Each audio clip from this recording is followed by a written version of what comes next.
Ahanmamagtada ngasigi Pukning Warol thorom numidangda sandokchaba live thorom asigidama mijeng tabiribasing promaku James Sagurjamna taramukchari konhona kurumjari asigi Pukning Warol thorom asi miyamdagi nungthilgi matamda suti lokhibana numidangi matamda ngaktong orbasu thorom asida miyam promakta hauzik fawagi khwaidigi update oiba pausing bijagi loinana adomadomna dongi Pukning da fawbirakpa wakhalon sing share tawi ngasigi thoromasi mijeng tabiriba GTPL cable network loinana ngasigi thoromasi ISCOM da mijeng tabiriba singbusu taramnok chari akoigi thoromasi gi chanabi matungina nungti gi fongliba pause loinana hauji fawagi khwaidigi update oiba paw haijabatare sipunamak singa se ahanbada pijari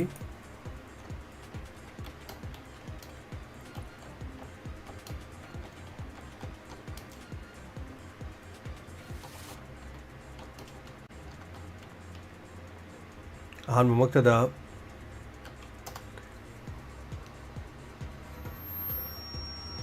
hauzik fawagi khwaidigi update oiba paw khara pijage nungthilgi phongba pause pandamgi headlines da irang manungda mangta khrabalam sing khopchanba yaroi khopsel masing pharaga cherak pigani haina manipur lengana phongdokri oil tanker sing da nomai kapsilakre loinana pam sing thong lon bagi khongjang sangsil kadori Myanmar border da kilometer chamagi ngaukai sambal anoba mawong da khana nabgi thorang leire haina MHA na phongdokre refugee camp ta military strike chathaduna miyoi kunga mapan hat khre haiba Myanmar gi oiba wafam ama phongdorakle masi khakta natana aikoi masel thangjin nabagi mahota ipai puna thamlamba lamdom asigi aikoina mathau ngakpagi mathau tai haina ke chibomsana phongdokre Godzilla kang hidak India da seasonabada athing ba lay haina wafamasi scientist sing na phongdorogli yumthong koding da Godzilla season na dabadi leite adubu hariba sing asi Godzilla season abana India da athing ba lay haba scientist na phongdok yam kiningai oiba wafam yauri haikat lekat tamdana waba phongdokre loinana masagi famdagi design tokre ba kasargi Binakandi head office oiba Jilarong student union gi Barak Valley gi executive body gi member magi famdagi taski tere resign tokre hari Sayoka gi nifuga mari suba mapok kuman thorom pangthokre loinana WMC na phongdropatengol sako pangthopi gino haibo warol malai korkom na October gi tang 13 da total shutdown lauthokre isada stress leirakpada losin gino haina minister Ranjin na phongdokre loinana World Mental Health Day gi thauram ngasilusin kre amaromda KNTL na bambam da sel gi mateng pangkhre haiba photo go kona na phongli hauji pawagi khwai gi update oba paw sing manung da kanglai pak camera gi nungjile paw da morida rapid action force thajeliba singak sen bagi tabok paikat anduna morida gi chenthor liba maitei singa thu matam da hanjilna na khongthangi haina CM na thamoi seng na wafam si phongdokre Koki sing na moreda market set sengotuna pochai yona naba thabak paikhat anaba wanarakpada irang thokpadagi curfew thamjin khre haiba wafam ama inong la miyoi nipan khodingi miyoi amama Pukning wakhalgi anaba loinari haina Dr Lenin na wafam asi phongdokre mahiroi ani gi haksang athu matamda imung manungi miyoi singna sinau haibai khuthang sra henmagi thong sing sangsili Mar Student Association Tokre haiba warol yauri Churachandpur district tagi mahiroi singi apunba body ama oiriba Joint Student Body Churachandpur JSB dagi Mar Student Association Tokre loinana Siza Hospital amadi AIMS ta lying liba singda sel gi mateng pangkre hari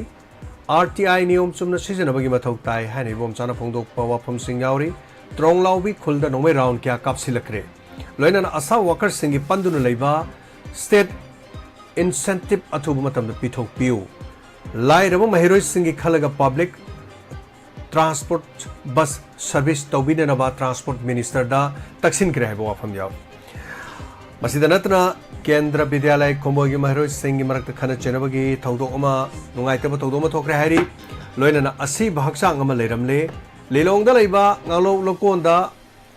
mapam asida asi bhaksang ma labuk ta targa lerme hari sombung sangit samaj ke sana pudong gi thorom pang thokre haiba warol asina sima kya yo ꯍꯥꯏꯔꯤꯕꯁꯤꯡ ꯑꯁꯤ ꯍꯧꯖꯤꯛ ꯐꯥꯎꯕꯒꯤ ꯈ꯭ꯋꯥꯏꯗꯒꯤ update ꯑꯣꯏꯕ ꯄꯥꯎꯅꯤꯡ ꯑꯁꯤꯒꯤ ꯄꯤꯖꯔꯤꯕꯁꯤꯡ ꯑꯁꯤꯒꯤ ꯄꯨꯛꯅꯤꯡꯒꯤ ꯋꯥꯔꯣꯜ ꯊꯧꯔꯝ ꯑꯁꯤꯒꯤꯗꯃꯛ ꯂꯦꯡꯁꯤꯟꯕꯤꯔꯛꯂꯤꯕꯁꯤꯡ ꯇꯔꯥꯝꯅ ꯑꯣꯛꯆꯔꯤ ꯅꯨꯡꯊꯤꯜꯒꯤ ꯃꯇꯝꯗ ꯁꯟꯗꯣꯛꯆꯕ ꯊꯧꯔꯝ ꯑꯁꯤ ꯑꯩꯈꯣꯏꯒꯤ ꯃꯤꯌꯥꯝ ꯄꯨꯝꯅꯃꯛꯇ ꯍꯥꯏꯕ ꯇꯥꯏ ꯗꯥꯏꯃꯟ ꯇꯤꯚꯤꯒꯤ ꯇꯥꯕꯤꯔꯤꯕ ꯑꯃꯗꯤ ꯃꯤꯌꯥꯝ ꯄꯨꯝꯅꯃꯛꯇ ꯅꯨꯃꯤꯠ ꯅꯤꯅꯤ ꯈꯛꯀꯤ ꯁꯨꯇꯤ ꯂꯧꯖꯈꯤꯕꯗꯨ ꯅꯨꯃꯤꯠ ꯅꯤꯅꯤ ꯑꯁꯤ ꯑꯃꯨꯛ ꯅꯨꯃꯤꯗꯥꯡꯗ ꯊꯧꯔꯝ ꯑꯁꯤ ꯁꯟꯗꯣꯛꯆꯕꯅꯤ ꯑꯗꯨꯒ ꯉꯁꯤꯒꯤ ꯊꯧꯔꯝ ꯑꯁꯤꯗ ꯂꯦꯡꯁꯤꯟꯕꯤꯔꯛꯂꯤꯕ ꯌꯥꯎꯕꯤꯔꯤꯕ ꯁꯔꯨꯛ ꯌꯥꯕꯤꯔꯤꯕ ꯄꯨꯝꯅꯃꯛꯄꯨ ꯍꯟꯅ ꯊꯥꯒꯠꯆꯔꯤ ꯇꯔꯥꯝꯅ ꯑꯣꯛꯆꯔꯤ ꯑꯗꯣꯝ ꯑꯗꯣꯝꯒꯤ ꯄꯨꯛꯅꯤꯡꯗ ꯐꯥꯎꯕꯤꯔꯛꯄ ꯋꯥꯈꯜꯂꯣꯟꯁꯤꯡ ꯁꯦꯌꯔ ꯇꯧꯕꯤꯌꯨ ꯑꯗꯣꯝ ꯑꯗꯣꯝꯅ ꯊꯧꯔꯝ ꯑꯁꯤꯗ ꯁꯔꯨꯛ ꯌꯥꯕꯤꯕ ꯃꯇꯝꯗ ꯀꯅꯥꯒꯨꯝꯕ ꯃꯤꯑꯣꯏ ꯑꯃꯠꯇꯒꯤ ꯅꯠꯇ꯭ꯔꯒ ꯀꯅꯥꯒꯨꯝꯕ ꯀꯥꯡꯂꯨꯞ ꯐꯨꯔꯨꯞꯇ ꯁꯣꯛꯅꯅꯕꯒꯤ ꯋꯥꯐꯝ ꯑꯩꯈꯣꯏ ꯍꯥꯏꯒꯨꯝꯁꯤ ꯑꯗꯣꯝꯒꯤ ꯄꯨꯛꯅꯤꯡꯗ ꯐꯥꯎꯔꯛꯄ ꯋꯥꯈꯜꯂꯣꯟꯁꯤꯡ ꯑꯗꯨꯈꯛ ꯁꯦꯌꯔ ꯇꯧꯃꯤꯟꯅꯁꯤ ꯍꯥꯏꯕ ꯋꯥꯐꯝꯁꯤ ꯊꯝꯖꯒꯦ ꯍꯌꯦꯡ ꯑꯗꯨꯕꯨ ꯄꯨꯛꯅꯤꯡꯒꯤ ꯋꯥꯔꯣꯜ ꯍꯥꯟꯅꯒꯤ ꯄꯨꯡꯐꯝ ꯄꯨꯡ ꯑꯃ ꯇꯥꯔꯛꯄ ꯃꯇꯝꯗ ꯑꯗꯨꯝ ꯄꯥꯡꯊꯣꯛꯆꯒꯅꯤ ꯊꯧꯔꯝ ꯑꯁꯤꯗ ꯃꯤꯌꯥꯝ ꯑꯗꯨꯝ ꯁꯔꯨꯛ ꯌꯥꯕꯤꯌꯨ ꯑꯗꯨꯒ ꯉꯁꯤꯒꯤ ꯊꯧꯔꯝ ꯑꯁꯤꯗ ꯑꯍꯥꯟꯕ ꯀꯣꯜ ꯁꯔꯨꯛ ꯌꯥꯕꯤꯔꯛꯄ ꯂꯧꯈꯠꯆꯒꯦ ꯍꯜꯂꯣ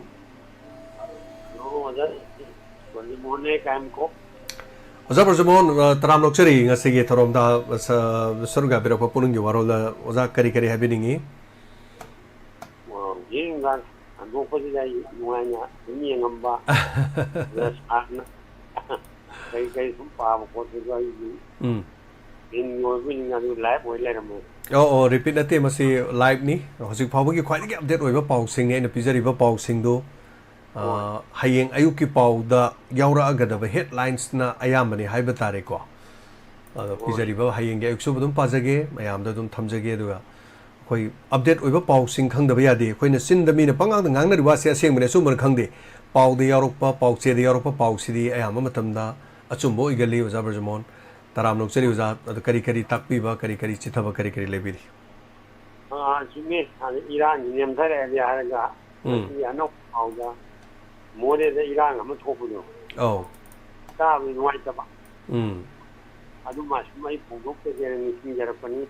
ꯍꯣꯏ ꯑꯗꯨꯒ ꯏꯆꯟꯅ ꯑꯣꯖꯥꯒꯤ ꯊꯧꯔꯝꯁꯦ ꯑꯗꯨꯝ ꯌꯦꯡꯖꯩ ꯑꯗꯨꯝ ꯅꯨꯡꯉꯥꯏꯖꯩ ꯌꯥꯝ ꯅꯨꯡꯉꯥꯏꯖꯩ ꯑꯣꯖꯥ ꯕ꯭ꯔꯖꯃꯣꯍꯟ ꯑꯩꯅ ꯔꯦꯗꯤꯑꯣꯗ ꯂꯩꯔꯤꯉꯩ ꯃꯇꯝꯗ ꯑꯗꯨꯝ ꯁꯔꯨꯛ ꯌꯥꯕꯤꯔꯕꯅꯤ ꯑꯣꯖꯥꯁꯦ ꯑꯗꯣ ꯑꯩꯅ ꯇꯤꯚꯤꯗ ꯑꯣꯜꯂꯀꯥꯟꯗꯁꯨ ꯇꯤꯚꯤꯗ ꯑꯗꯨꯝ ꯂꯥꯛꯄꯤꯔꯦ ꯌꯥꯝ ꯅꯨꯡꯉꯥꯏꯖꯩ ꯍꯥꯏꯕ ꯇꯥꯔꯦꯅꯦꯀꯣ ꯑꯣꯖꯥ ꯕ꯭ꯔꯖꯃꯣꯍꯟ ꯃꯇꯝꯒꯤ ꯃꯇꯨꯡ ꯏꯟꯅ ꯑꯗꯨꯝ ꯍꯣꯠꯅꯃꯤꯟꯅꯁꯤ ꯈꯣꯡꯖꯦꯜ ꯃꯇꯝꯒꯤ ꯈꯣꯡꯖꯦꯜꯁꯤ ꯑꯗꯨꯝ ꯑꯑꯣꯟꯕ ꯅꯥꯏ ꯑꯍꯣꯡꯕ ꯅꯥꯏ ꯑꯗꯨ ꯑꯣꯖꯥ ꯕ꯭ꯔꯖꯃꯣꯍꯟ ꯇꯝꯕ ꯉꯝꯗꯦ ꯑꯗꯨꯝ ꯔꯦꯗꯤꯑꯣꯁꯨ ꯁꯣꯏꯗꯅ ꯇꯧꯖꯔꯛꯈꯤꯅꯤ ꯔꯦꯗꯤꯑꯣꯗꯁꯨ ꯈꯣꯟꯖꯦꯜ ꯇꯥꯍꯜꯂꯛꯀꯅꯤ ꯇꯤꯚꯤꯗꯁꯨ ꯑꯗꯨꯝ ꯇꯥꯍꯟꯖꯔꯛꯀꯦ ꯌꯥꯝ ꯅꯨꯡꯉꯥꯏꯖꯩ ꯑꯣꯖꯥ ꯕ꯭ꯔꯖꯃꯣꯍꯟ ꯑꯗꯨꯒ ꯃꯣꯔꯦꯒꯤꯁꯤ ꯃꯅꯤꯄꯨꯔꯒꯤ ꯆꯤꯐ ꯃꯤꯅꯤꯁꯇꯔꯅ ꯍꯥꯏꯔꯤ ꯀꯔꯤꯒꯤꯅꯣ ꯃꯣꯔꯦꯗ ꯑꯩꯈꯣꯏꯅ ꯍꯧꯖꯤꯛꯁꯤ RF ꯊꯥꯖꯤꯜꯂꯤꯁꯦ ꯃꯣꯔꯦꯒꯤ ꯂꯩꯔꯤꯕ ꯃꯩꯇꯩꯒꯤ ꯂꯝꯁꯤꯡꯗꯨ ꯀꯨꯀꯤꯁꯤꯡꯅ ꯇꯦꯡꯕꯥꯏꯈꯤꯗꯣꯔꯦ मधुगीदमक्ता RF थाजनबनी लंबीदा अपनब पीबीगनु हाइदना मणिपुर की सीएम हाइरी हुजिकसे अदुना सीएम हाइरिबो वाफमसिसु अखोई ताफम थोई अदुगा करिनो हाइबदु मोरेदा रैपिड एक्शन फोर्स थाजलिबा सिंगाक सेनबगी थबक पाइखत हंदुना मोरेदगी चेंथोरकलिबा मैतैसिंग अथुब मतमदा हंजनब होनब खोंथांगनी हाइदना मणिपुर की सीएम ना वाफमसे हाइरिबा अदुना सीएम हाइरिबनिना कोई करिनो लालगबदी लालेना हेंगमो नंगांग चैबी याय अदुबु हुजिमक्कीदि सीएम हाइरिमनिना सीएम हाइरिसे कोई खरा ताफम थोपरन खले उजाब्र जमोन तापी उकरी करी तो पाहिबिनिंग बलेरी ओय जुमी हान ओयोना आई हाइनाय लेजेते ओजागी आवमी मिंगी आरो जे पोंगोक तेरपनी याम नुंगाइजगरे पोंगोक सेरिसी आरो सुमाइते थैंक यू उजाब्र जमोन तरामोक चरी हनाना थोरमसी मपुंग फानबिबा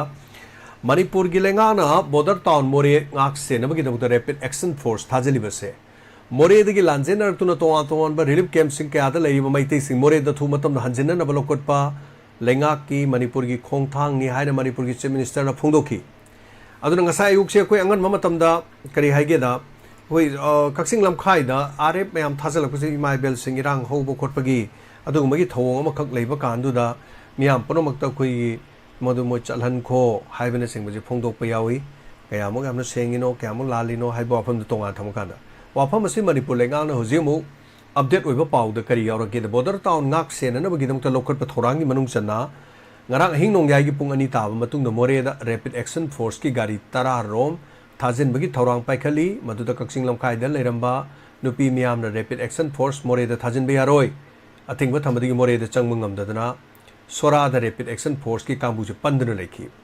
aduna kaksing amadi thobal district ki miyamna rapid action force moreda thajinba yaroi haiduna lambi thingduna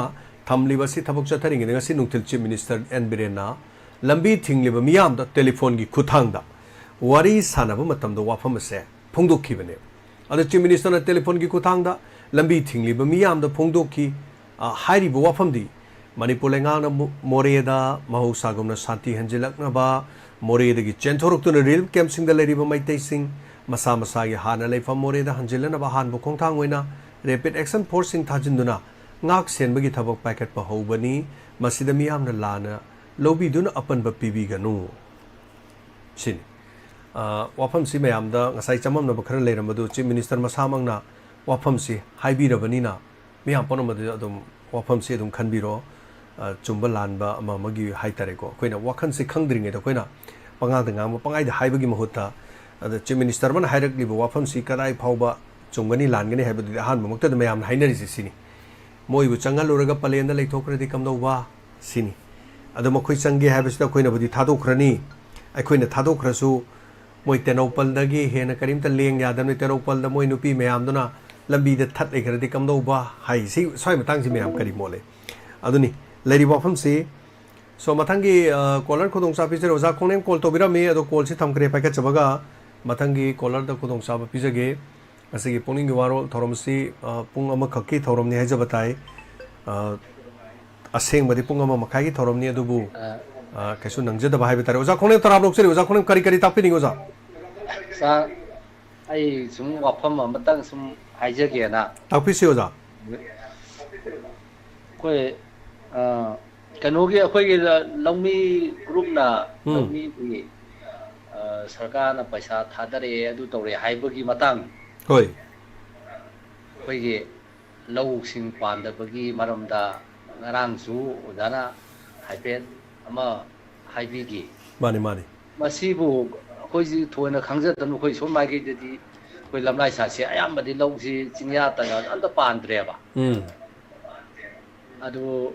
longmi mahajundu na phangidira natraga koi lau uri ga 9 jingduna masigi je sum koi khangja da ba dira sum ojaga ojagi mathau dinate adu sum hoi hoi laiba sam adu gi maram da thabak tawri bisingduna haibetang tabi ragadi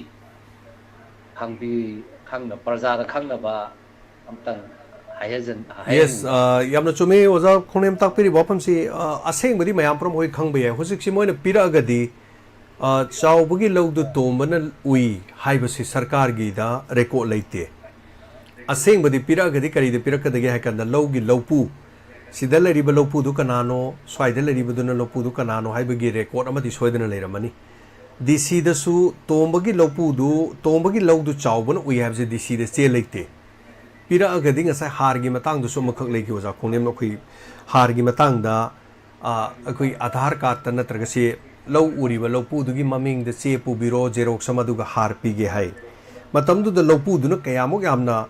pukchen pikage hai babu magi aadhar card ngapi gani magi lawgi se sang piro hai matam du da ma masana pakhat man badagi ki badagi hai gadra kari hai du no magi lawgi se du piu ya da ba adum kaino so xerox piu ya da lawpu dum yawi hai batai ko aduna handaki matang si in the same case thoiba thagdok si da kari gumba taseng har gadi lawpu jing da dum pi gidra law uru ba kangku di phangado mande hai tare adu khangde kari har ka doino za konem yam lu ba tanja mani hai batare no ai na su kanone ai sum mayam khangzadaba koi su khangzadaba mani mani parja sing su khangzadaba khara leiram gadra nai na tada jamna de ti hangaga di department du na suna asengba ma de hairani duna mani mani akhang bana su dum hai birak pai ai duga department ke mai kai de sumi am promak ta khangan be kai su kai di hai tare ko ja adiga mana amtanga haijage ujisi akhoi gi irang je akhoi central Delhi romgi na su koki na taubana te atopa laiba country na sumai pangsallaga taubani haibadi haire ba ko hairaga ujiksi mu koki na akhoi seja su yang kopi da su ngarang na hanoi kapsalai adigi kathiam bambi da su kapsalai adi ngasi trong lau bi da su kapsalai ta je ba hoi ina sum adu oraga di adu maina moi lakthoga di ji laiba koi manipur thaja laiba army mayam sina moi du loinaba phagat pa khotpa ya ba matam oirabra nai sum khanjaba ꯂꯥꯎꯊꯣꯛꯏꯗꯨꯒ ꯇꯧꯊꯣꯔꯛꯏꯁꯤꯒ ꯁꯨꯝ ꯇꯥꯕꯗ ꯅꯨꯡꯉꯥꯏꯖꯗꯕꯀꯣ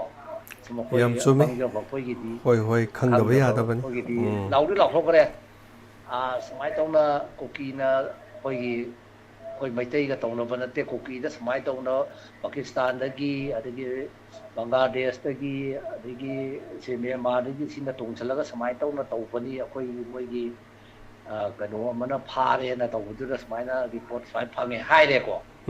ꯂꯥꯎꯊꯣꯛꯑꯦ ꯃꯣꯏꯅꯁꯨ ꯑꯗꯨ ꯉꯁꯤꯃꯛ ꯉꯔꯥꯡ ꯅꯍꯥꯟꯁꯤ ꯅꯣꯡꯃꯩ ꯑꯗꯨꯝ ꯀꯥꯞꯁꯜꯂꯛꯑꯦꯕ ꯍꯣꯏ ꯑꯗꯨꯗꯤ ꯆꯪꯁꯤꯜꯂꯒ ꯐꯥꯕꯤꯔꯣ ꯁꯤꯅꯤ ꯑꯩꯈꯣꯏꯅ ꯍꯥꯏꯔꯤꯁꯦ ꯃꯥꯅꯤ ꯃꯥꯅꯤ ꯑꯗꯨ ꯂꯥꯎꯗꯤ ꯂꯥꯎꯊꯣꯛ ꯊꯕꯛꯇꯤ ꯁꯨꯡꯇꯧ ꯇꯧꯗꯕ ꯄꯪꯂꯥꯎꯗ ꯂꯥꯎꯊꯣꯛꯄ ꯑꯗ ꯑꯩꯈꯣꯏ ꯄ꯭ꯔꯖꯥ ꯑꯃ ꯑꯣꯏꯅ ꯑꯩꯈꯣꯏ ꯄꯦꯟꯖꯗꯕ ꯍꯥꯏꯇꯥꯔꯦ ꯑꯗꯨꯒꯤ ꯁꯨꯝ ꯍꯥꯏꯖꯕꯅꯤ ꯁꯔꯀꯥꯔꯗ ꯆꯩꯕꯒꯤ ꯋꯥꯁꯨ ꯑꯣ ꯀꯩꯁꯨ ꯅꯠꯆꯗꯦ ꯀꯥꯏꯗꯦ ꯀꯩꯁꯨ ꯀꯥꯏꯗꯦ ꯑꯣꯖꯥ ꯑꯣꯖꯥ ꯈꯣꯡꯅꯦꯝ ꯀꯩꯁꯨ ꯀꯥꯏꯗꯦ ꯑꯣꯖꯥꯒꯤ ꯋꯥꯐꯝ ꯊꯝꯕꯤꯕ ꯌꯥꯝ ꯐꯔꯦ ꯅꯨꯡꯉꯥꯏꯖꯩ ꯐꯔꯦ ꯑꯣꯖꯥ ꯁꯤ ꯍꯥꯏꯖꯔꯒ ꯊꯦꯡꯛ ꯌꯨ ꯑꯣꯖꯥ ꯈꯣꯡꯅꯦꯝ ꯊꯧꯔꯝ ꯁꯔꯨꯛ ꯌꯥꯕꯤꯕꯀꯣ ꯑꯗꯣ ꯂꯧꯄꯨꯅ ꯑꯗꯨꯝ ꯐꯪꯗꯧ ꯃꯥꯜꯂꯦ ꯂꯧꯄꯨꯒꯤ ꯀꯩꯅꯣꯗꯒꯤ ꯂꯥꯛꯄꯅꯤꯅ ꯃꯁꯤ ꯑꯍꯥꯟꯕꯗ ꯑꯅꯤꯁꯨꯕꯗ ꯅꯣꯡꯃꯩ ꯀꯥꯞꯁꯤꯜꯂꯤꯕꯁꯤꯡꯗꯨ ꯐꯥꯕꯤꯌꯨ ꯍꯥꯏꯕꯅꯤ ꯑꯗꯣ ꯉꯁꯤꯒꯤ ꯋꯥꯐꯝꯗ ꯀꯨꯜꯗꯤꯞ ꯃꯌꯥꯝꯅ ꯈꯪꯕꯤꯔꯦꯀꯣ ꯀꯨꯜꯗꯤꯞ ꯁꯦꯀ꯭ꯌꯨꯔꯤꯇꯤ ꯑꯦꯗꯚꯥꯏꯖꯔꯅ ꯍꯥꯏꯔꯤꯁꯤ ꯉꯔꯥꯡꯗꯒꯤ ꯄꯥꯛꯇꯛꯅꯅ ꯑꯣꯄꯔꯦꯁꯟ ꯆꯠꯊꯕ ꯍꯧꯔꯦ ꯃꯤꯌꯥꯝ ꯃꯔꯛꯇ ꯈꯨꯠꯂꯥꯏ ꯂꯩꯍꯧꯕꯁꯦ ꯈꯨꯟꯅꯥꯏꯒꯤ ꯑꯐꯕ ꯑꯣꯏꯔꯣꯏ ꯁꯦꯀ꯭ꯌꯨꯔꯤꯇꯤ ꯑꯦꯗꯚꯥꯏꯖꯔꯅ ꯐꯣꯡꯗꯣꯛꯄꯅꯤ ꯑꯗꯨꯅ ꯁꯤ ꯑꯦꯝ ꯕꯪꯒ꯭ꯂꯣꯗ ꯄꯥꯡꯊꯣꯛꯈꯤꯕꯗ ꯀꯨꯜꯗꯤꯞ ꯁꯤꯡꯅ ꯍꯥꯏ ꯑꯐꯕ ꯃꯈꯜꯒꯤ ꯈꯨꯠꯂꯥꯏ ꯃꯌꯥꯝ ꯑꯃ ꯃꯤꯌꯥꯝ ꯃꯔꯛꯇ ꯂꯩꯍꯧꯕ ꯍꯥꯏꯕꯁꯦ ꯁꯣꯁꯥꯏꯇꯤ ꯑꯁꯤꯗ ꯑꯐꯕ ꯑꯣꯏꯔꯛꯂꯣꯏ ꯈꯨꯠꯂꯥꯏ ꯑꯗꯣ ꯑꯥꯏꯟ ꯀꯥꯏꯕ ꯃꯤꯁꯤꯡꯒꯤ ꯈꯨꯠꯇ ꯇꯥꯈꯤꯕ ꯃꯇꯝꯗ ꯈꯨꯗꯣꯡꯊꯤꯕ ꯑꯣꯏꯔꯛꯄ ꯌꯥꯏ ꯃꯔꯝ ꯑꯁꯤꯅ ꯈꯨꯠꯂꯥꯏꯁꯤ ꯂꯧꯈꯠꯇꯕ ꯌꯥꯗꯕꯅꯤ ꯍꯥꯏꯕ ꯋꯥꯐꯝꯁꯤꯅꯤ ꯂꯥꯛꯏꯁꯦ ꯀꯨꯜꯗꯤꯞꯅ ꯐꯣꯡꯗꯣꯔꯛꯏꯁꯦ ꯀꯨꯜꯗꯤꯞꯁꯤ ꯅꯍꯥꯟ ꯃꯈꯩꯗꯤ ꯀꯔꯤꯃꯠꯇ ꯃꯌꯥꯝ ꯇꯥꯟꯅꯔꯨꯗ꯭ꯔꯦ ꯑꯗꯨꯕꯨ ꯀꯨꯜꯗꯤꯞꯀꯤ ꯈꯣꯟꯖꯦꯜꯁꯤ ꯑꯗꯨꯝ ꯊꯣꯛꯂꯛꯄꯁꯤꯁꯨ ꯑꯗꯨꯝ ꯅꯨꯡꯉꯥꯏ ꯁꯦꯀ꯭ꯌꯨꯔꯤꯇꯤ ꯑꯦꯗꯚꯥꯏꯖꯔꯒꯤ ꯃꯥꯏꯀꯩꯗꯒꯤ ꯊꯣꯛꯂꯛꯄꯁꯤ ꯊꯦꯡꯛ ꯌꯨ ꯁꯣ ꯃꯆ ꯃꯌꯥꯝꯒꯤ ꯋꯥꯈꯜꯗꯁꯨ ꯐꯥꯎꯕꯤꯕꯁꯤꯡꯗꯨ ꯑꯗꯨꯝ ꯍꯥꯏꯕꯤꯌꯨ ꯑꯗꯨꯒ ꯑꯩꯈꯣꯏ ꯂꯥꯟꯗꯤ ꯂꯥꯟ ꯑꯣꯏ ꯍꯥꯏꯕꯕꯨ ꯑꯩꯈꯣꯏꯒꯤ ꯂꯝꯗꯝ ꯑꯁꯤ ꯑꯩꯈꯣꯏ ꯄꯤꯛ ꯍꯥꯏꯇꯥꯔꯦꯅꯦ ꯑꯣꯛꯁꯤ ꯂꯣꯏꯔꯒ ꯑꯣꯛ ꯍꯤꯡꯕ ꯏꯃꯨꯡ ꯃꯌꯥꯝ ꯑꯃ ꯂꯩ ꯑꯗꯨꯅ ꯃꯁꯤ ꯃꯔꯛꯁꯤꯗ ꯑꯩꯈꯣꯏ ꯈꯥ ꯃꯥꯏꯀꯩꯗ ꯑꯣꯛ ꯄꯥꯛꯇꯛꯅꯅ ꯁꯤꯔꯦ ꯑꯣꯛ ꯄꯥꯛꯇꯛꯅꯅ ꯁꯤꯔꯤꯉꯩ ꯃꯔꯛ ꯑꯁꯤꯗ ꯑꯩꯈꯣꯏ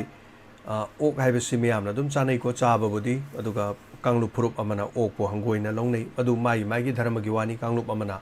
ꯁꯟ ꯆꯥꯗꯦ ꯀꯥꯡꯂꯨꯞ ꯑꯃꯅ ꯁꯟ ꯑꯗꯨꯝ ꯆꯥꯕꯁꯨ ꯂꯩ ꯃꯁꯤ ꯋꯥꯐꯝꯁꯤ ꯂꯣꯏ ꯇꯣꯛꯑꯀꯥꯟꯗ ꯁꯟꯗꯁꯨ ꯅꯥꯕ ꯂꯩꯅꯥ ꯂꯩ ꯑꯣꯛꯇ ꯀꯔꯤꯒꯨꯝꯕ ꯌꯥꯝ ꯀꯟꯅ ꯅꯥꯕ ꯂꯩꯅꯥꯁꯤꯡ ꯂꯥꯛꯄꯅ ꯑꯩꯈꯣꯏ ꯗꯥꯏꯃꯟ ꯇꯤꯚꯤꯒꯤ ꯌꯦꯡꯕꯤꯔꯤꯕ ꯇꯥꯕꯤꯔꯤꯕꯁꯤꯡ ꯃꯌꯥꯝ ꯄꯨꯝꯅꯃꯛꯅ ꯑꯣꯛ ꯍꯥꯏꯔꯤꯕ ꯑꯩꯈꯣꯏꯒꯤ ꯆꯥꯅꯅꯕꯒꯤꯗꯃꯛꯇꯁꯨ ꯂꯩꯔꯤꯕ ꯆꯤꯟꯖꯥꯛ ꯑꯁꯤ ꯀꯔꯝꯕ ꯂꯝꯗ ꯂꯩꯅꯥ ꯑꯁꯤ ꯂꯩꯔꯤ ꯅꯍꯥꯟꯁꯨ ꯏꯅꯥꯎ ꯑꯃꯅ ꯐꯣꯟ ꯇꯧꯔꯦ ꯏꯌꯥꯝꯕ ꯑꯣꯛ ꯑꯁꯤꯕꯁꯦ ꯁꯦꯛꯃꯥꯏ ꯇꯨꯔꯦꯟꯗ ꯂꯣꯏ ꯊꯥꯗꯔꯛꯑꯦ ꯑꯩ ꯐꯣꯇꯣ ꯄꯤꯖꯔꯛꯀꯦ ꯍꯥꯏ ꯑꯩꯅ ꯏꯕꯨꯡꯉꯣ ꯐꯣꯇꯣ ꯌꯥꯎꯔꯒ ꯄꯤꯔꯛꯑꯣ ꯑꯩꯁꯨ ꯃꯌꯥꯝꯗ ꯎꯠꯆꯒꯦ ꯍꯥꯏꯕꯅꯤ ꯑꯣꯛꯁꯤ ꯁꯤꯔꯀꯥꯟꯗ ꯁꯤꯔꯤꯕ ꯑꯣꯛꯁꯦ ꯃꯣꯏ ꯐꯨꯝꯐꯝ ꯂꯩꯇꯕꯩꯅꯤ ꯈꯪꯗꯦ ꯀꯔꯤꯅꯤ ꯈꯪꯗꯦ ꯇꯨꯔꯦꯟꯗ ꯖꯣꯝ ꯊꯥꯗꯕ ꯁꯦꯛꯃꯥꯏ ꯇꯨꯔꯦꯟ ꯑꯁꯤ ꯀꯛꯆꯤꯡ ꯇꯨꯔꯦꯟ ꯁꯦꯛꯃꯥꯏꯁꯤꯅꯤ ꯑꯗꯨꯅ ꯍꯧꯖꯤꯛ ꯑꯣꯛ ꯌꯥꯝꯅ ꯅꯥꯔꯤꯕ ꯂꯝꯁꯤꯡ ꯈꯔ ꯄꯟꯖꯔꯛꯀே ꯀꯛꯆꯤꯡ ꯗꯤꯁꯇ꯭ꯔꯤꯛꯀꯤ ꯃꯅꯨꯡ ꯆꯟꯅ ꯂꯩꯕ ꯀꯩꯔꯛ ꯍꯤꯌꯥꯡꯂꯝ ꯑꯔꯣꯡ ꯅꯣꯡꯃꯥꯏꯈꯣꯡ ꯃꯌꯦꯡ ꯂꯝꯖꯥꯎ ꯂꯥꯏꯃꯅꯥꯏ ꯇꯦꯖꯄꯨꯔ ꯂꯥꯡꯃꯩꯗꯣꯡ ꯊꯧꯅꯥꯎꯖꯝ ꯌꯥꯡꯗꯣꯡ ꯑꯦꯂꯥꯡ ꯈꯥꯡꯄꯣꯛꯄꯤ ꯊꯣꯡꯖꯥꯎ ꯑꯃꯗꯤ ꯋꯥꯏꯈꯣꯡꯅꯆꯤꯡꯕ ꯈꯨꯡꯒꯪꯁꯤꯡ ꯑꯁꯤꯗ ꯑꯣꯛ ꯀꯌꯥ ꯍꯧꯖꯤꯛꯁꯦ ꯄꯥꯛꯇꯛꯅꯅ ꯁꯤꯔꯦꯕ ꯑꯩꯈꯣꯏ ꯏꯅꯥꯎ ꯁꯦꯛꯁꯄꯤꯌꯥꯔꯒꯤ ꯀꯣꯜꯁꯨ ꯂꯥꯛꯑꯦ ꯄꯥꯏꯈꯠꯆꯒꯦ ꯑꯗꯨꯒ ꯑꯩ ꯃꯁꯤꯃ ꯄꯟꯕ ꯍꯧꯖꯔꯨꯔꯕꯅꯤꯅ ꯈꯤꯇꯪ ꯄꯟꯖꯔꯝꯒꯦ ꯃꯔꯝꯗꯤ ꯆꯤꯟꯖꯥꯛ ꯑꯣꯏꯅ ꯌꯥꯝꯅ ꯆꯥꯅꯩꯕ ꯑꯣꯛꯁꯦ ꯑꯗꯨꯒ ꯍꯥꯏꯔꯤꯕꯁꯤ ꯈꯨꯟꯖꯥꯁꯤꯡꯅ ꯐꯣꯡꯗꯣꯛꯄꯒꯤ ꯃꯇꯨꯡ ꯏꯟꯅ ꯂꯥꯡꯃꯩꯗꯣꯡ ꯊꯧꯅꯥꯎꯖꯝ ꯌꯥꯡꯗꯣꯡ ꯍꯥꯏꯔꯤꯕ ꯑꯦꯂꯥꯡ ꯈꯥꯡꯄꯣꯛꯄꯤꯗꯅ ꯑꯃꯨꯛꯀ ꯍꯦꯟꯅ ꯑꯣꯛ ꯁꯤꯕꯒꯤ ꯆꯥꯡꯁꯤ ꯍꯦꯜꯂꯦꯕ ꯃꯈꯥ ꯇꯥꯅ ꯂꯩꯅꯥ ꯑꯁꯤ ꯂꯦꯞꯇꯅ ꯁꯟꯗꯣꯔꯛꯂꯤꯁꯨ ꯍꯥꯏꯅꯔꯤ ꯑꯣꯛꯁꯤꯡ ꯑꯁꯤꯗ ꯅꯥꯔꯤꯕ ꯂꯩꯅꯥ ꯑꯁꯤ ꯀꯔꯤꯅꯣ ꯍꯥꯏꯕ ꯈꯨꯟꯖꯥꯁꯤꯡꯅ ꯆꯞ ꯈꯪꯗ꯭ꯔꯒꯁꯨ ꯁ꯭ꯋꯥꯏꯟ ꯐꯤꯚꯔ ꯃꯈꯜ ꯑꯃ ꯑꯣꯏꯔꯝꯒꯗ꯭ꯔꯥ ꯍꯥꯏꯕꯒꯤ ꯆꯤꯡꯅꯕ ꯂꯩꯔꯤ ꯑꯣꯛꯁꯤꯡ ꯑꯁꯤ ꯑꯍꯥꯟꯕꯗ ꯂꯥꯏꯍꯧ ꯇꯧꯒꯅꯤ ꯑꯗꯨꯒ ꯆꯥꯎ ꯊꯧ ꯌꯥꯔꯛꯇꯕꯗꯒꯤ ꯂꯥꯏꯑꯣꯡ उलꯝꯂꯒ नुमित 5-ꯔꯣम ꯃꯅꯨꯡꯗ ꯑꯣꯛꯁꯤ ꯁꯤꯕꯅꯤ ꯃꯁꯤꯅꯤ ꯑꯣꯛ ꯄꯨꯂꯞ ꯁꯤꯔꯀꯥꯟꯗ ꯃꯄꯨꯁꯤꯡꯅ ꯀꯅꯥꯒꯨꯝꯕꯗꯤ ꯑꯣꯛꯁꯤ ꯁꯤꯔꯦꯅ ꯑꯗꯨꯝ ꯐꯨꯝꯃꯒ ꯂꯩꯈꯤꯕꯁꯨ ꯈꯔ ꯑꯃ ꯑꯗꯣ ꯑꯌꯥꯝꯕꯅꯗꯤ ꯑꯣꯛꯁꯤ ꯁꯤꯔꯦ ꯍꯥꯏꯀꯥꯟꯗ ꯐꯨꯝꯅꯗꯦ ꯌꯣꯟꯊꯣꯛꯏ ꯀꯗꯥꯏꯋꯥꯏꯗ ꯑꯣꯛ ꯄꯥꯝꯅ ꯆꯥꯕ ꯃꯐꯝꯁꯤꯡꯗ ꯌꯣꯟꯊꯣꯛꯑꯦꯕ ꯑꯗꯨꯔꯒꯗꯤ ꯃꯁꯥꯗ ꯁ꯭ꯋꯥꯏꯟ ꯐ꯭ꯂꯨ ꯌꯥꯎꯔꯕ ꯑꯅꯥꯕ ꯃꯍꯤꯛ ꯆꯦꯜꯂꯕ ꯑꯣꯛꯇꯨ ꯆꯥꯔꯒꯗꯤ ꯑꯩꯈꯣꯏꯗ ꯀꯔꯤ ꯑꯣꯏꯔꯝꯒꯅꯤ ꯁꯤ ꯃꯌꯥꯝ ꯄꯨꯝꯅꯃꯛ ꯆꯦꯛꯁꯤꯟꯃꯤꯟꯅꯁꯤꯀꯣ ꯑꯗꯨꯅ ꯃꯁꯤ ꯋꯥꯐꯝꯁꯤꯃꯅꯤ ꯊꯝꯖꯒꯦ ꯏꯅꯥꯎ ꯁꯦꯛꯁꯄꯤꯌꯔ ꯂꯧꯈꯠꯆꯒꯦ ꯍꯜꯂꯣ ꯇꯔꯥꯝ ꯂꯧꯖꯔꯦ ꯏꯅꯥꯎ ꯁꯦꯛꯁꯄꯤꯌꯔ ꯉꯁꯤꯒꯤ ꯊꯧꯔꯝ ꯁꯔꯨꯛ ꯌꯥꯕꯤꯔꯣ ꯊꯥꯒꯠꯆꯔꯤ ꯏꯌꯥꯝꯕꯕꯨꯁꯨ ꯇꯥꯕꯤꯔꯤꯕ ꯃꯌꯥꯝ ꯌꯦꯡꯕꯤꯔꯤꯕ ꯈꯨꯗꯤꯡꯃꯛꯄꯨ ꯏꯀꯥꯏ ꯈꯨꯝꯅꯖꯔꯤ ꯉꯁꯤꯒꯤ ꯅꯨꯃꯤꯗꯥꯡꯒꯤ ꯊꯧꯔꯝ ꯉꯔꯥꯡꯒꯤꯁꯨ ꯊꯦꯡꯂꯞꯅ ꯏꯆꯥꯒꯤ ꯕꯥꯔꯊꯗꯦ ꯍꯣꯏ ꯇꯧꯔꯤꯉꯩꯗ ꯍꯥꯏꯐꯦꯠ ꯌꯦꯡꯉꯀꯥꯟꯗ ꯏꯌꯥꯝꯕ ꯂꯩꯔꯝꯃꯦ ꯑꯗꯨꯅ ꯍꯤꯗꯥꯛ ꯊꯥꯖꯤꯟꯕꯤꯔ ꯏꯌꯥꯝꯕꯒꯤ ꯌꯥꯝ ꯅꯨꯡꯉꯥꯏ ꯈꯨꯗꯣꯡꯆꯥꯕ ꯂꯧꯖꯔꯒ ꯃꯤꯌꯥꯝꯅ ꯏꯆꯥꯒꯤ ꯃꯄꯣꯛ ꯅꯨꯃꯤꯠꯇ ꯃꯪꯒꯣꯜ ꯑꯁꯤꯔꯕꯥꯗ ꯄꯤꯕꯤꯔꯛꯈꯤꯕ ꯑꯃꯗꯤ ꯌꯦꯡꯕꯤꯔꯛꯑꯒ ꯎꯕꯤꯔꯛꯑꯒ ꯄꯤꯔꯛꯇꯕ ꯑꯣꯏꯔꯒꯁꯨ ꯄꯨꯔꯛ ꯌꯦꯡꯕꯤꯕ ꯃꯌꯥꯝꯗ ꯁꯨꯞꯆꯟꯖꯔꯒ ꯏꯀꯥꯏ ꯈꯨꯝꯅꯖꯔꯤ ꯊꯥꯒꯠꯆꯕ ꯐꯣꯡꯗꯣꯛꯆꯔꯤ ꯍꯥꯏꯗꯅ ꯊꯝꯖꯒꯦ ꯃꯈꯥ ꯇꯥꯔꯛꯄꯗ ꯏꯌꯥꯝꯕꯒꯤ ꯍꯧꯖꯤꯛꯀꯤ ꯇꯣꯄꯤꯛꯇꯨꯗ ꯈꯤꯇꯪ ꯂꯥꯛꯆꯔꯒ ꯌꯥꯝ ꯆꯨꯝꯃꯦ ꯍꯧꯖꯤꯛꯁꯦ ꯑꯩꯈꯣꯏ ꯃꯇꯝ ꯈꯔꯒꯤ ꯃꯃꯥꯡꯗ ꯃꯤꯖꯣꯔꯥꯝꯗ ꯄꯥꯛꯇꯛꯅꯅ ꯑꯣꯛ ꯁꯤꯈꯤ ꯑꯗꯨꯒꯤꯁꯨ ꯃꯈꯣꯏꯗꯤ ꯌꯥꯝ ꯀꯟꯅ ꯆꯦꯛꯁꯤꯟꯕꯅꯤ나 ꯆꯞ ꯃꯥꯟꯅꯅ ꯑꯩꯈꯣꯏꯅ ꯆꯥꯔꯤ ꯁꯨꯃꯥꯏꯅ ꯃꯤꯖꯣꯔꯥꯝꯁꯨ ꯌꯥꯝ ꯄꯥꯝꯅ ꯑꯩꯈꯣꯏ ꯑꯣꯛ ꯄꯣꯛꯁꯦ ꯆꯥꯏꯌꯦꯕ ꯃꯈꯣꯏꯁꯨ ꯃꯥꯅꯤ ꯑꯗꯨ ꯃꯈꯣꯏꯒꯤꯗꯤ ꯀꯩ ꯍꯥꯏꯅꯤ ꯁꯔꯀꯥꯔꯒꯤ ꯐꯕ ꯍꯥꯏꯒꯗ꯭ꯔꯥ ꯅꯠꯇ꯭ꯔꯒꯅ ꯃꯤꯌꯥꯝꯒꯤ ꯋꯥꯈꯜꯂꯣꯟ ꯐꯕꯅ ꯍꯥꯏꯒꯗ꯭ꯔꯥ JCBꯅ ꯇꯧꯔꯒ ꯌꯥꯝ ꯀꯩꯅꯣꯅ ꯐꯨꯝꯖꯤꯟꯈꯤꯕ ꯍꯟꯗꯛꯁꯦ ꯏꯀꯨꯏ ꯀꯨꯏꯗ꯭ꯔꯤꯉꯩꯒꯤ ꯂꯥꯟ ꯃꯅꯨꯡꯒꯤ ꯋꯥꯔꯤꯅꯤꯀꯣ ꯏꯌꯥꯝꯕ ꯑꯩꯅ ꯇꯝꯖꯔꯤꯁꯦ ꯑꯗꯨꯝꯕ ꯊꯣꯛꯈꯤꯕ ꯂꯩ ꯍꯥꯏꯇꯥꯔꯦ ꯍꯣꯏ ꯑꯗꯨꯒꯤ ꯃꯇꯨꯡ ꯇꯥꯔꯛꯄꯗ ꯍꯧꯖꯤꯛ ꯃꯐꯝꯗ ꯏꯌꯥꯝꯕꯅ ꯄꯟꯕꯤꯈꯤ ꯑꯗꯨꯃꯥꯏꯅ ꯃꯐꯝ ꯈꯔꯗ ꯃꯅꯤꯄꯨꯔꯒꯤꯗꯁꯨ ꯅꯥꯔꯛꯑꯒ ꯁꯨꯃꯥꯏꯅ ꯇꯧꯔꯦ ꯍꯥꯏ ꯀꯥꯟꯗ ꯉꯁꯥꯏ ꯏꯂꯥꯏꯠ ꯇꯤꯚꯤꯅ ꯉꯔꯥꯡꯒꯤ ꯄꯥꯎꯗ ꯌꯥꯎꯔꯛꯄ ꯍꯥꯏꯇꯥꯔꯦ ꯍꯥꯏꯔꯤꯁꯦ ꯃꯈꯣꯏꯅ ꯑꯩꯈꯣꯏꯒꯤ ꯍꯧꯖꯤꯛꯀꯤ ꯀꯩꯅꯣꯒꯤ ꯂꯝꯐꯦꯜꯒꯤ ꯁꯤꯒꯤ ꯃꯥꯔꯀꯦꯠ ꯈꯔꯗ ꯑꯣꯛꯁꯦ ꯃꯃꯜꯁꯦ ꯍꯣꯡꯅ 130, 100 ꯍꯥꯟꯅ 100 ꯌꯧꯔꯝꯕ खरा हेनबगी चांग माने माने माने पीरगा योले हाइदना रिपोर्ट अमखक लाकपा हाइतारे अदा चारिबा मयाम सिंगजुनासु हाइपेट चिंगनदबगी बुदी ओरंबे आदुबु योलिबा मखोइनासु हाइरखिबदी लै सुमाइन तौदना अमगा मार्केट की वैल्यू दा हाइदि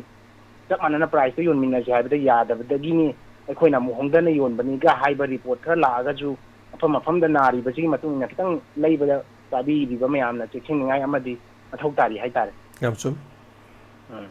अदुगा अखोइसे खराजु अखोइनाजु वावोइदबा खरादि जिकमक्सु दुम लैबि जानाबगी हिरम खुदिमक्ता अखोइसे खरा वावोइदे हाइतारे सेंग माने माने सरकारगी साइडै यामना वावोइदबा खरा उबजु फंगे इसा इसानाजु खरा वावोइदे वाखलोनजे अखोइना कनो तौदबदगी मीगा यंगनाबदनी अइना खेनाजै हाइसे अदुगा सिगिसिना मु नाकलम थमजरगा यामना नोकनिंगबदा ngasiसे अइसे सुम फोन नंबर के लाखपजे खरा सुम डायरेक्टली कॉल तौरगा सुम हंगिंगदि इसादा दुम लै हाइतारे अवानागी बोरो ए पाव के तौबजे नरांगी पोस्ट ऑफिस दा लाखिबा 19 AR दा अखोइगी इतु कुमारी हाइबमदा पोट खरा थारकपचे अखोइ ड्राई फ्रूट ने मसी जम्मू कश्मीर दजी अखोइगी ड्राई फ्रूट आइना उहै फ्रूट के सी यामना होंगसु फंगे अदुगा कानजु याम कानै वैल्यू जु याम लै मोइगी असोंगीदा फंगपा काजू बादाम बु हाइरो किसमिस बु हाइरो इरम खुदिमक हाइता अदुगी थारकप मरक सेदा मखोइगी पोपी खरा यावरएन मरुजे मियामना दुम अखोइगी रिपोर्ट अखंग हाइ कांगबु मरी लेनबसिंगा उनाबदसु मसी सुम्मे हाइबगी रिपोर्ट खरा लैग्रे हाइतारे अदुई मतुंग जैदा हजिकी थारैबा हानबा रिसीव तौगदबा नंबर दु कॉल तौए दो कॉल तौ कान मा पाइखलक्त्रे कॉल बैक सु हलक्त्रे थारैबा नुपा हजि अरिफ खान हाइबा अरिफ हुसैन हाइबा नुपा जिगी नंबर दा फोन तौ कांदा पाइखले अदुगा वारी सानाबा हाइतारे बान गै कॉल रिकॉर्ड सु तहौ मा हाइजे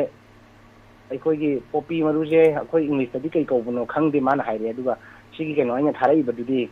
खसखस कौएन हाइबा अइना खसखस ते माना नोट लै तौसलकान सिल्लै अखोइगी गूगल दा सुम येंकांदा चप मानना ओइरम हाइतारे पोपी मरुजे दुम खसखस हिंदी दा दुमाइना हाइबो ओइ लेरम अदो माना थारे इसी ममांगदसु कयारा हन्ना थागरे हाइदे ngasigiदुना हानम नति हाइदना हजिकिदुना लाइबक थीबा हाइगद्रा अखोइगी मतम चांगपदा हाइगद्रा अखोइगी पैकेज पार्सल दो खरा उसीना कैना सुम चाबा नत्रगजु लीक ओइरकदि मरुद अकुप्पा ओइबनिना लीक ओइरागा मरकता पाथोरकपगी खरा मयामना खंगरइनेबा माइ तो नत्रगदि खंबु खंगमोइबा दुसु अदुना हजिकी खसखस हाइरिसे मानसु ममांगदसु याम थागी अदुगा मसिगी कानाबजे यामबा असेंबगिदि मागी कै हाइनी अखोइना मियामनसु हेना खंगनरबा वाफम अखोइगी कैंसर गुम नाबा खोतपा मतमदा लोना अमदि याना मेडिकल की टर्म्स दा हाइरिबा कैनोदगी मॉर्फिन हाइरिबा नत्रगना हीरोइन नंबर 4 ड्रग से दुम अवाबा पेन किलर ओइना सिजन है तार ऑथराइज ओइबा फम खरद तगुम सुम मियामना लान बोमोंदा औ अरान बमोंदा सिजन नागिबने हजिकी अखोइगी सेंडाल लंबी ओइना हाइतार अखोइ हजिक तौरि मोंग सुमाइ माना हजिक हाइ जो सुमाना हाइबदा ममांग सुयारा हना तो बदा थाग्रे दुगा हजिकी केनोसी आई खसखस से मरुजे अंगौबने वेराइटी अनि सुबिदाना अखोइरोमदा फंगिदना अमुबो ओइना उइबा मियामना उनाबदा कंगा मतुंदा मागिदना अंगौबा वेराइटी हंगाम मरुदसु सेंना हारगा अखोइगी खरा अमुबा मा अंगौबा मा मपानदि अंगौबसु फंगेबा पुरा दुम ngौबा सुमाइना हजिकी मागी वेराइटी दो खसखस आइना पोपी मरुदे ngौवेबा अइना जो हंगे करी मरमदा करीगी कमाइन तरो सीजन आगे हाइगे मोइना हजिकी से मसा मसाददि लैरे तसेंबगिदि मरुइना अदुगी मरुसिना यानी थाव ओइना हाइफेट तखाइरगा अखोइगी चिंजाक त कैदा अइना सुम येंजबदा खंजबदुनिको केक साबा खोपदा जो हजिकी से दुम खरदी सिजनब मालेब केककुंब साब अखोय दाई सिजनद्रजु अचो फैक्ट्री दा हाइतारे मागी महाव लेनबबु हायरसु नत्रगना कईगुंब खरद मोय सिजनने दम पल्ली अदु गजु हुजिकी मरुदुदी मोयना डिमांड तोरपदु मतुंगना माना थागिबनि ममांगदसु कयामा थागी हाइबगी तोरगा मागी क्वांटिटी दमाइन तोरगा मनिपुरदि थोइबा लान सिदैदा मरुना ओपीगसु याम मरी लेनबनिना मरुदुदैदा थारैसे कमाय तौबुना हाइबनि हुजि हुजिसु मियामदा दम सममनरि हाइता याबजाला थारैबो मफम सुमाइना का तौरपसे हाइदना अदु थिगलपै मतुंगना मियामना खंगबा कनो तौबसु ओइसनो अदुगा सरकार मरी लेनबसिंग यंगसलगा हाइतारे इजुसि थिगलि अदुगा एक्शन जो लौबिरको जनो लाले मरानगी मतुंगना अदुगा लांद्रे मागी याबदुगी मतुंगना हाइतारे अदु पुरा तममनबा अंगकपमदि पोकनाग्रे हाइतारे ममांगसु मा मसाना थागी अदुम हंतकना हानबा नति हारतो देदाइजु कइनो हाइजिबोना ngai हाइतारे इसारे अदुगा मखा तारकपदा ngasiगी यामनसु मरक्ता मु पनबिगिबा मोरेदा अखोइगी होय रैपिड एक्शन फोर्स चंगबा यारो नत्र यागनी हाइबगी तंग पाउ इदे यारपदि मतुंगना चयेतनाबा हाइबसे अइगी ओइबम मोतदी चंगगसु मसी कानारोय हाइतारे अदि थिंगिदुबदी माइबेन या पामने मदुदैदा इ थोइदोना कमेंट पिनिंग देखो अदुगा आदा चंगगसु कानारोय हाइबगी मवोंगी अइखोइना ममांग चेत मांगलम चेतगी उग्रेबा मोइना तौरिबजे सोमदा खतनी एक्शन दा यामना कनो तौना रैपिड एक्शन फोर्स हाइजे यामना रिएक्शन थुना लौसलकपगी मवोंगने अदु असोमदा चलगादी तुमिना दुम येंगा लैबे मवोंगा अदुम यामना उनागी हाइतारे रैली मकतमसु येंगा दुम लै दुगा माइ अदुगी कैंता रैपिड एक्शन फोर्स की हाइबा मोगी थोंजरीबा ममिंगदुगी मीनिंग दो इम्फाल मनिंगदि याम फजना लौए तोइगुमसुं चिंगी लम अतै मफम कयादा तौरिसदि लौदे एक्शन दो ममिंगदुगा याम चानाजदि हाइतारे होय अदुना थाजलगाजु थोदोकना मदुगी कानादबा हाइबदु अइना सुम आइगि मोत फोंदो कानागदबा कैसु थोदोकना लैतबा ओइना उइ हैना लौजे अदु थिंगबा तौरैदुदि माइबेन या पामने थिंगागा चलहलिंबुई नत्र चलहनिगदे सुमना यौदि यौग्रबान पाउ अथेंबगिदा यौग्रे हाइबदि अदुमाइना तौरे अदु यामना लाइबक थिबनि मसिजु अखोइगी मसेलनि मरक्ता थाजनदबा हाइगदरा दुदगी तौरगा माइबेन सिंगनाजु थिंगकपा नत्रगना सोमदजु अमु कुकीना अखोइगी मैतैसिंगी लैरिबा चाहौदबबु ओरो युम कै अमु तथोरकनबा अदै थुगाइरकनबा होनरकपगी मोंगसे तौबजेदा अखोइगी रैपिड एक्शन फोर्स ना सोमदा चटकदबई चटप यानी यारोय तौबदि मियामदा अदुम कनो तौ हाइतारे खितंग दैविक चमांगनबा हाइतारे चहिंगनबदुमदि खर लै हाइतारे जुसि अदु येंगासि तौरिबो मोंगजेदा अदुगा अरोइबमक्ता मियामगमक्ता अइना हाइजनिंगबसे अखोइ हुजुजिसु तंदु लैताबा पुंसिदुमदि ओइद्रि यामना चेक्सिनना मिकुपना होम सिंगना लैरगा मुतंगदि येंमिनासि थाजबदु कनादा ओबिरकदबदुना कनादना हारगा अखोइ मोट पुंसिनना अमता ओइना लैमिनासि हाइबसि तंग थमजरगा नाउ लिसनदे थैंक यू शेक्सपियर थागचरी नाउ याम नवाजे थरम सरगा बेरक फदुगा इनाउ की ओबा मोट फोंदोक पेरक याम नंगांगाइ ने हाइबदाइ पार्सल लाक मतमदबु होजिक मतमदा ओपी मरु लाए जेंगकपनेबा अदुसु लैपाक किदमक अखोइगिदमक इरमदम सिंगाक कदौरिबा अदुगुमलबा फोर्सिंग दा हाइबताइ अदरा अंगकपनी पुनमक्सी येंगहै ओहैदबा कयानी ओरिसि पुनमक्सिंग असे लेंगाक पाली मपु पाली निंगथौ पाली मतिक चाबा सैराक पिबिबो ओइसनोना अदुमाइना हाइजेगे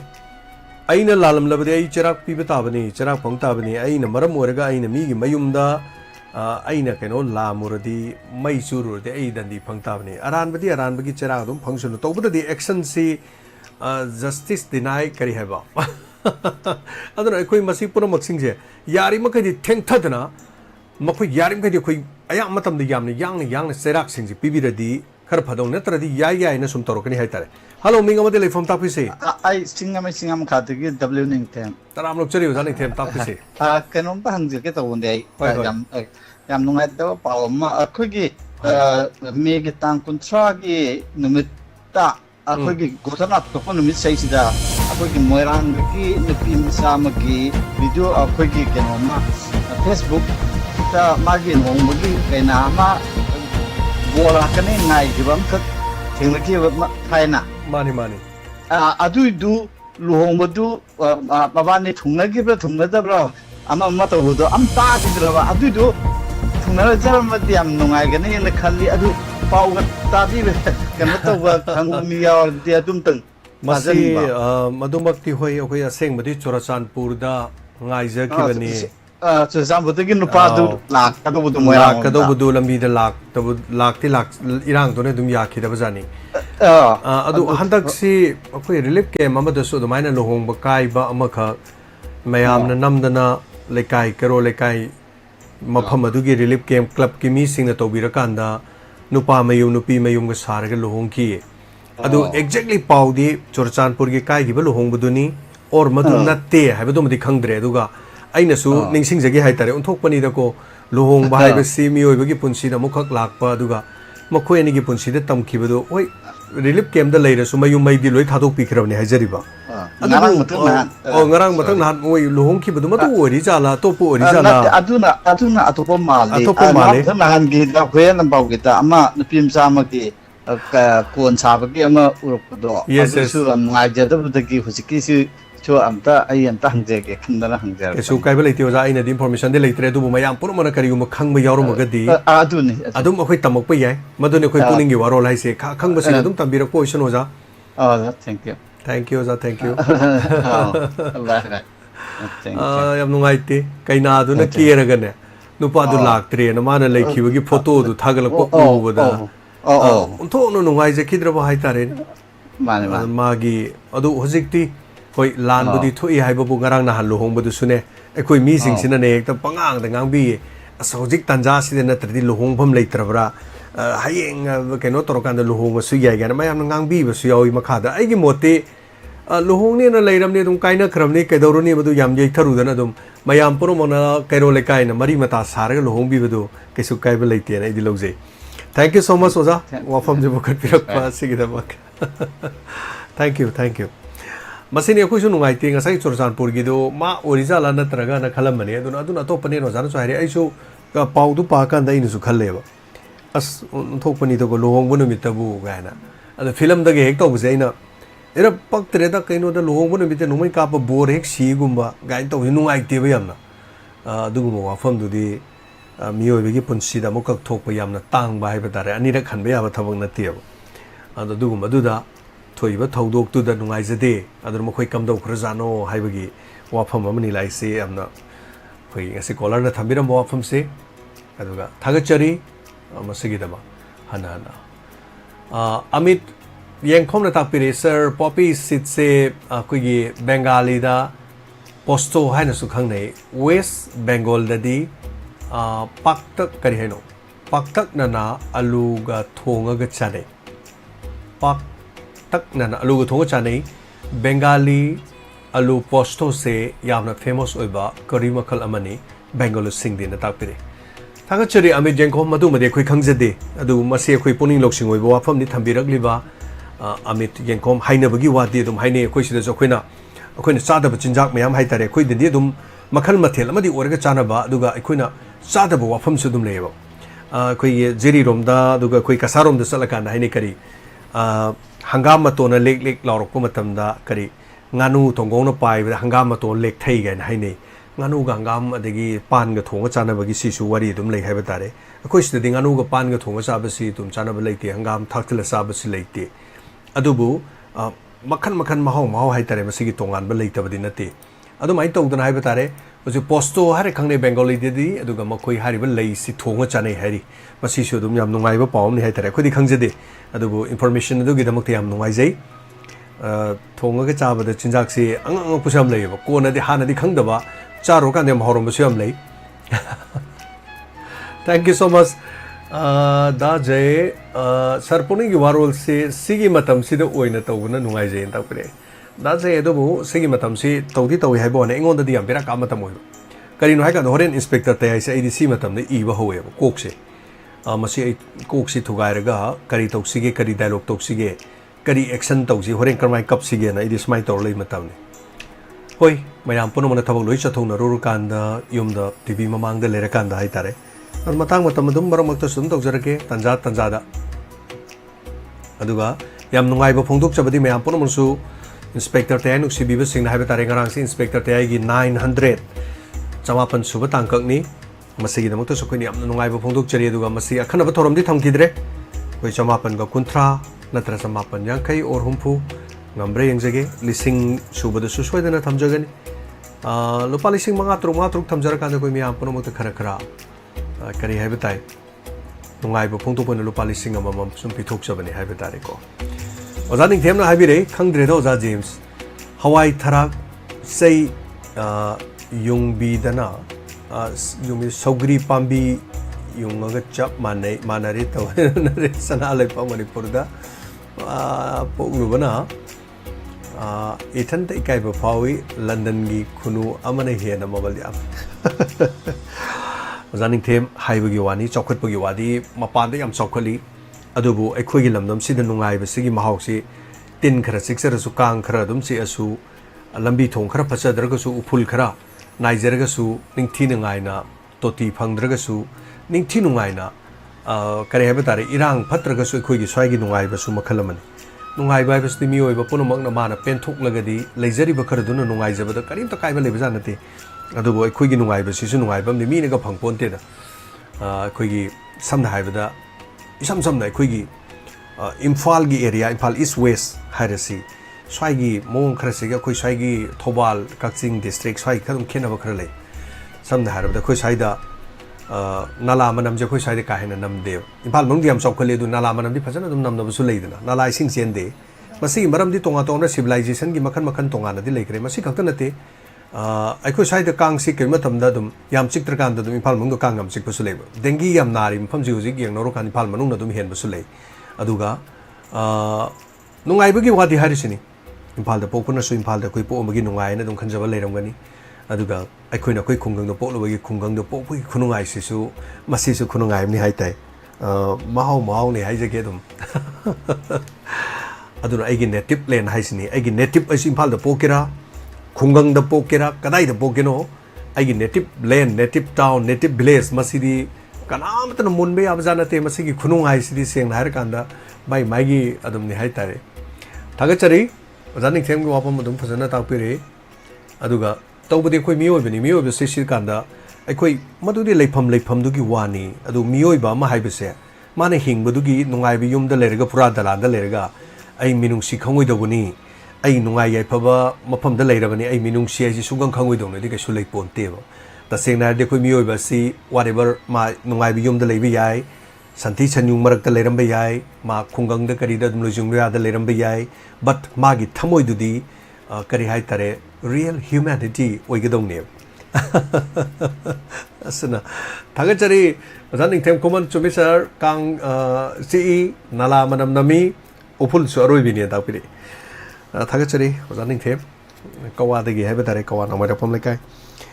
aduni zaning them aikoi sidana mo kariguma tamda hujikti kang sik taba jaga di leramoi ada khoi gi matam se kang se khoi gi khunggang na kang se kharang na phai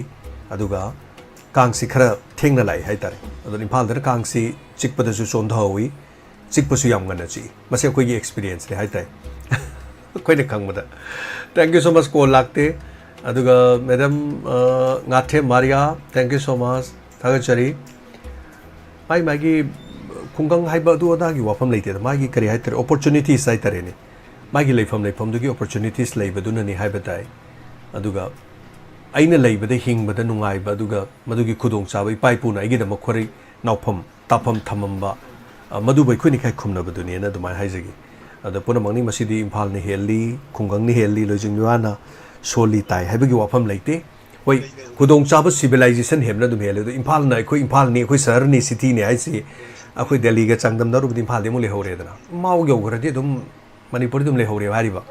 adon puna maksing asi amma magi wa leite Delhi na Mumbai metropolitan cities in khoi mangai re lezi Europe ta saladi dum ya de ni moi dum le hori duni chamanai masini hello me ngam de le from tapise yang bupigi isi yang bani se cheba ta taram lok chari tapiu kari kari habini ba mukta de pa bi ka khumna bu chari tapiu che yam nungai yin ungdang da live to bu ji si su ma ho ni hai tare che ko mani hoi si ju nungai bam yaw ba pha ba ngang lo chalaka na tap ta re nungai re hoi ngsaigi more da khoi gi kano thajal le khoi maitai gi kano kan ne hai ba do apha ba khungthang oi biradi yam nungai ne na tok ninge bu ko mani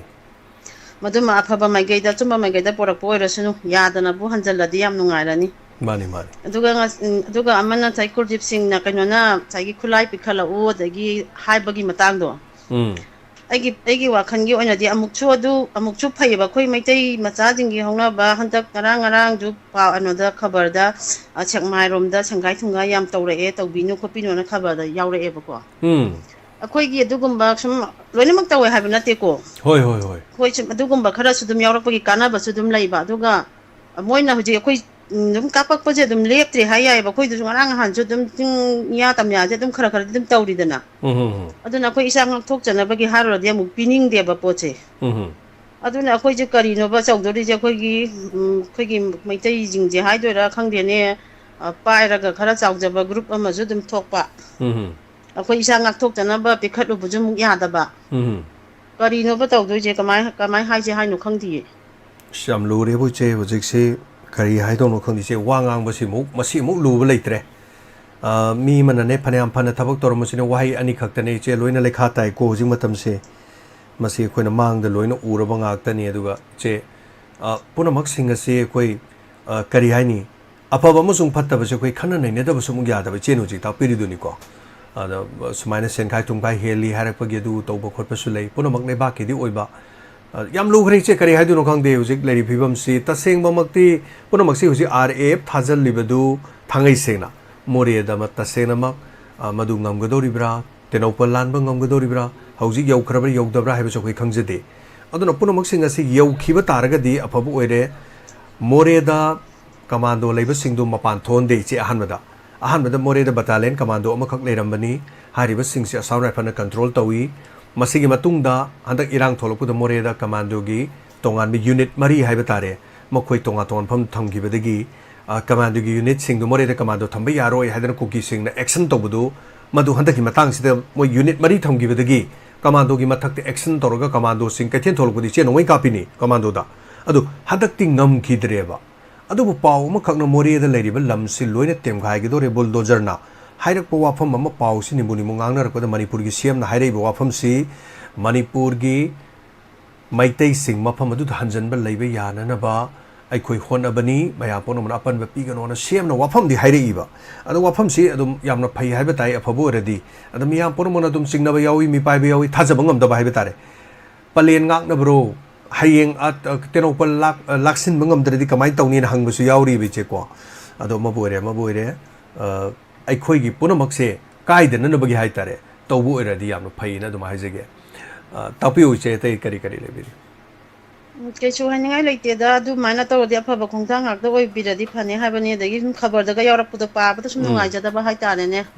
adu to bino ga harak puda sum nungai ta bam phawai ba khoi da jo rang che katlaga leiba mafam su oi dana adu da jo adu lan gi tumam jabam khangdri ngai marak to da du mana gam to ga ha sum nungai ta ba phaw ba tare shi hai jage to bon samjarage Thank you say tagachari anana torom soroga birak pasigi de mai koi yamna section ningai oidi pono maksing asi kare hebe tare khunsungak pa leitaba yade hojik luri si khulai su phagalen hairi khulai phagat pagi singa sai kuldip na hairi duni ngarang dagi paktak na operation chathare adon miyam marak tu khulai leori bise khunai da phabu oiroi hairi adon pono maksina masina wafam oigraga su maitai khaktagi no mai phagalaga yaga dori bra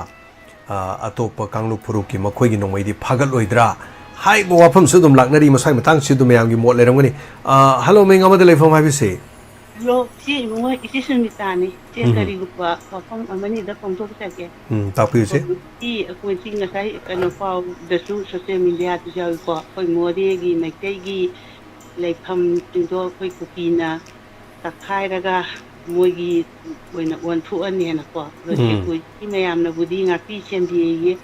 Chambi ba su oi chanu koi mapi ma ka oi riba sem na koi Manipur di oi na koi maitai na leram ba che kan gani hai kan dira ba su oi chanu Manipur su ware baza su ware digi koi leba ki sem su ware leba ngaki ri ba che ado wa ba gi khena ba di lei ko lei he ba di baza na wa ba na chaningai lei ta ba di lai mayum lei ta ba gi khan ba nuai te ko char ka di wa ba na mogi mayum phakti kai de adigi mapi maron tarigi sapam lakam kwa wa se manade adu aphaba pu bir u adagi aina sum ichegi wakhanda kari bomchi leje kogi amisana kogi maitei nupi mera tabi thon birakanu numitara nidang la loichan ge haibado loichan biu ngarang dagi kogi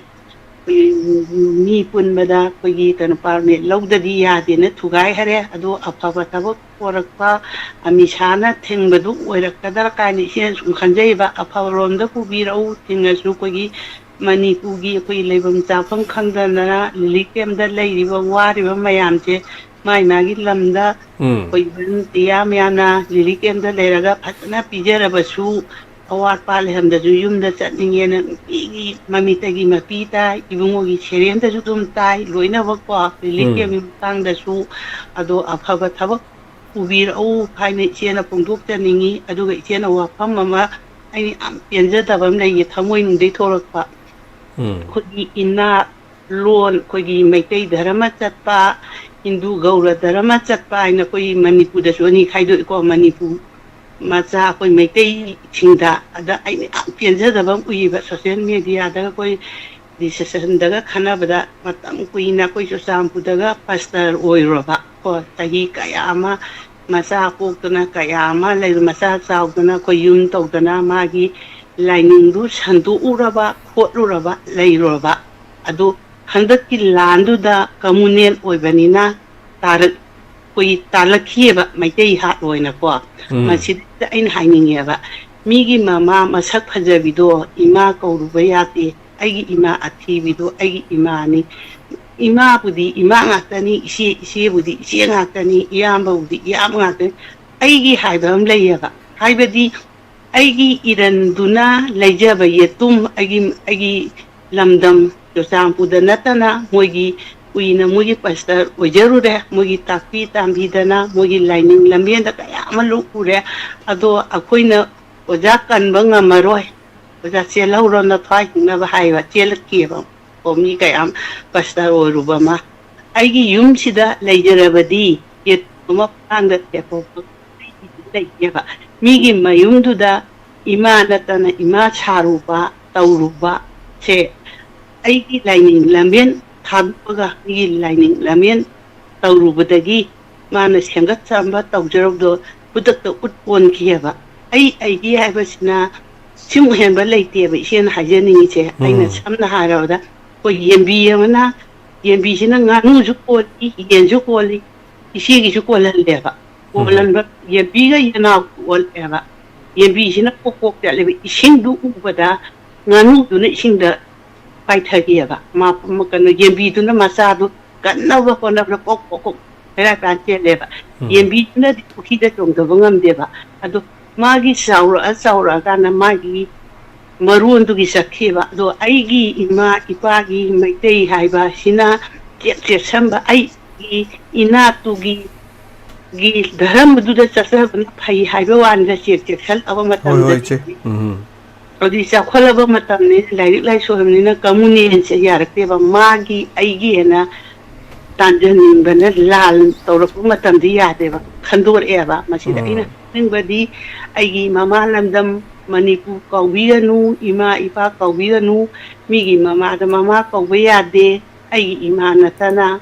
do Ujaba Kangde, Ujaba Kangde, Aigi Lam, Ibasima, Aigi Yum, Ibasu, Hien Valley, Hanitiana Pongomi, Adigi Ama Aruibada, Tien Hanjan in Bamagalay, Wiki Angang, Kulishabi Pakang Mayana, Lilikim, Damui, Laga, Panga, Pasepasha, later, Namu, when I have a Mui, Wasek, Muitavuna. Poragam diary itaw inama ina sum Facebook ujeva yam siba moina asa thaka hauraga yondana moi pangna mi kai tawba de drakina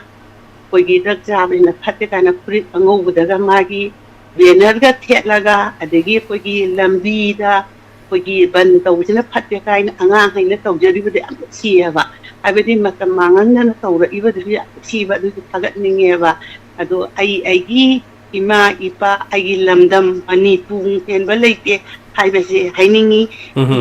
migi mama da mama ko wiruganu agi ima da ima ko wiu agi ipa da ipa ko wiu hainingi yakshal akan ka chu leite ba thawai du हिंबनीना चेलखिबा pastor कयाम कुइना व्यवहार तौदना माई कादना सरस्ता लेरुबदो अदुम आईगी आई कमुने लादी यादेबा hoi thagachari che yam nungai jai che gi mo chu thambiri ko yam nungai jai che na takpiba che kari chi thaba lebiri ai tawro ai luhongom leiba tawda ai so again ta so ipan ngadi di masak apa jeng chiga puri chiga akang ke pa ong chi bang asi pa jo di uhong tu ni ten wai ke ba ai di te sing khat ai tai ban hoi che isu thabak chacharui adu bo che hek ga loibaga ne phat laksari ni mayam si puning warol tau den message mayam je che message sa ma ga yang khai hen lai adu mayam si da koina numidang ta kitang tau jara ke adana ko atu chacharu bani chumi che ai wet jam tare kilo ni pan makhai ta badu mapan maya hai tare muk ngasi muk ta ba gi chang henjale adu khara dikhena ba khara de lai che aduga sa phatta bani na hai ba tare ko yam nungai ji se hoi saru ga bi ba adu ngasi degi ikui dringe de na kapsa gi ba photo ma hai tare sidam ti yung bi ani ji gi difference hai tare ma sina kg ni pan makhai ama sina kg se pura marbudra manga hai 95 kilo ni mathang je lai ri se sumai le ramani che na ta harak pajida ina screen do chari ni onthong na ni si gi lumb gi chang hai tare aduga tawbadi kitang noi besuna mai sing ngan ba man ba koi gi na da ba man ba hai tare difference se aduga ama sina kitang kop thabani na hai tare adumai tawi thank you so much che thagachari saruga biba se gi damak mayam aduga koi section mina ga da wafam mamatang sai soi hai jagre koi ok chaba se kitang section birasi koi makha mai kai da leiri ba mafam sing da ok se pak tak na na re maroi na koi khongjom area di ok loiba gi chang se koi sai da di ok se loina de yum lai kere se hai ba tare hoi khara dum changjal ga loiba khara su yawi ko aduna ok se koi sai da di na ba gi pau di kai na su leite aduga sidaki kitang hai da ki ba da ok se ya ma na re ok chaba khara section mina se ok chaba da gi swine fever oiduna hojik phibam si lakta ragadi paktak na sirei basi veterinary department gi su lengang na lan budi thui hai babu masigi kare ha tare hona ba ya ba hona birangani to ba ya ba to birangani adu oksing sidana na ba siraba matung da kari to ga ba hai badu masai panbi gi badani ok pu kilo da chamri ga yankai humpu he na pi gra ba ok tubu lupa chambar pu da phangkalai ji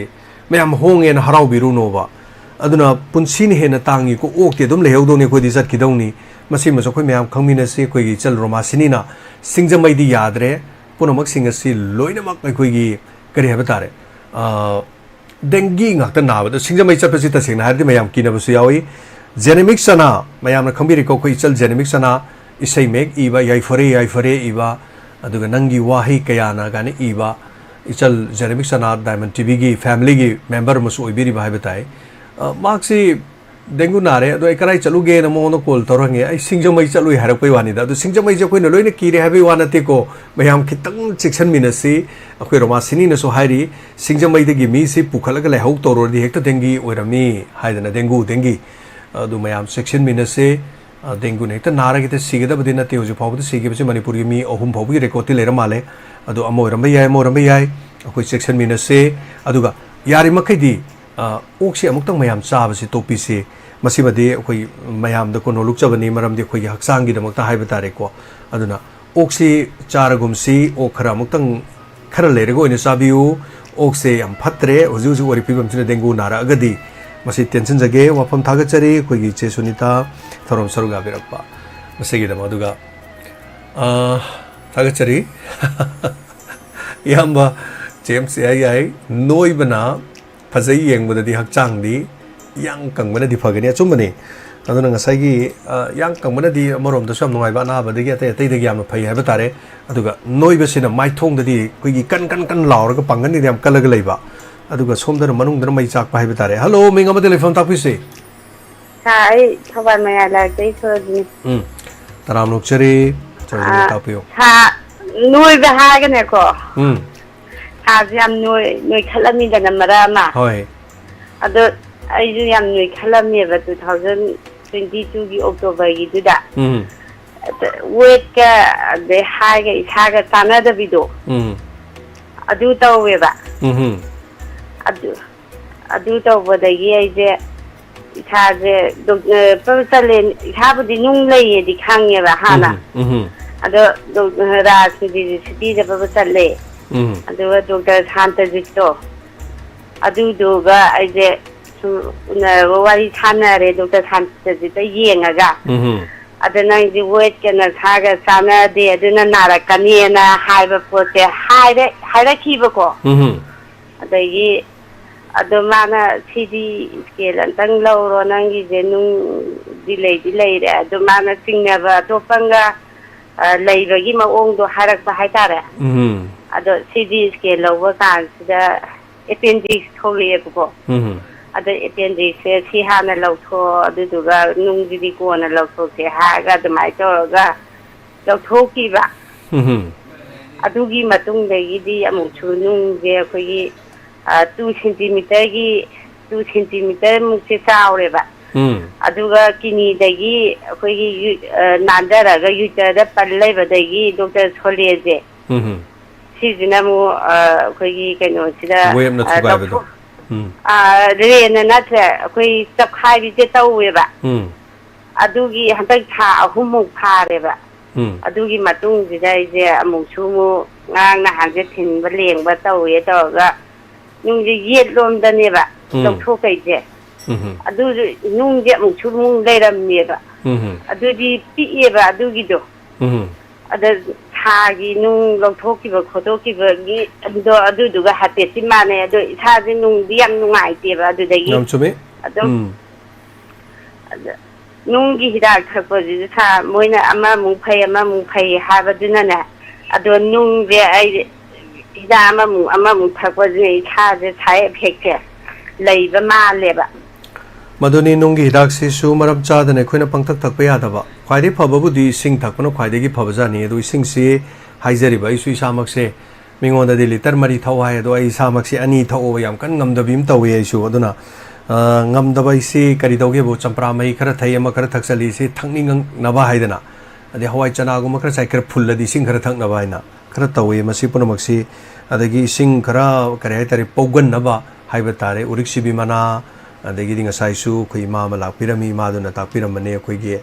uthum mana du phulaga dum chaw thau dus mai tawi na tak pirami ai su madu try tawge na khan balai ai su sama nei adum doctor da mathang sum yeng jaru ba haiba tare ko ai su sab khai bani Subkhairaga kidney manungda labor 7 mm amaga 3 mm amaga ani do punjanaraga 11 mm do kupna choina tara leraba do sungta taro ya da bai tare aduna maramora kan dai su pipe yaurga leiri pipe yaubasana ingonda nungai taba khradi le aduna mai thong da hai tare nungai taba gi mai thong ama suppa kana to bi masum leibase tawjari aduma sum laying chathajari hai tare matang gi matung ina phaba Lagnanabagi Hatare Dr. Singatanari, Dum Tanabiu, Adu sing my sing the Amtakpiu Havase, Dum Heidi, Ishudum Haze, Dusuyam Tangam de Maram Sadana Pama sing Pangtak Puzu Sazu, Kariatare Kanawa Japunda Pungaleva, Topum Kangdana Takpadi Yampai, Aduga Yarga de Topalinatina, later Gadedum, Chen Bachong, but organizing Taposishudum Yam Pavazani, more racing Tapose, Yam what Pamina Dumanga, Nung Lere Prana Kale, Adan sing the Yari Makita Wabasisum Bazani, Tagachari, thank you so much, Aduga. Belena IT solution na sargi dieting gi maram da khara thambiram yabran ta pire madug matang da belena ai bu haizo hairaga di ai ta sengna ai gi weight ta bai maram si aseng baje ai Dr. Suraj kwa kechel da leiba Dr. Suraj da ai tongana yengjabane ado ai liver si yam sok thuklam gani liver si damage oram gani khan ba mi si sei kunthra manga suradi liver ki fatty liver oibasi Magi Chinjaki Makazun Poli, Tautum Chavishu Gali, weight over Vishu the Mogali. Adopuna Maxing as a Quina Pangle, Lepobuti Abanate, Dr. Gatanar and the Lepani, Adumatunda, Snaki say, Aquina, Doppler test, Matosi, had a test Makatawi, test to Lupalising Torpo, Manunda Leva, Mahitare, Madu facility lay, Moi de Torocanda. Libergi size say, me amagi oina 230 power legado, Sinaki say 270 lere, 370 lere, 370 lere, I don't know 100 hele. I don't know how to put the south talk no gimaram lay, I don't know Masi Hidak like tea, Hidak Tanam Ram Select, I don't know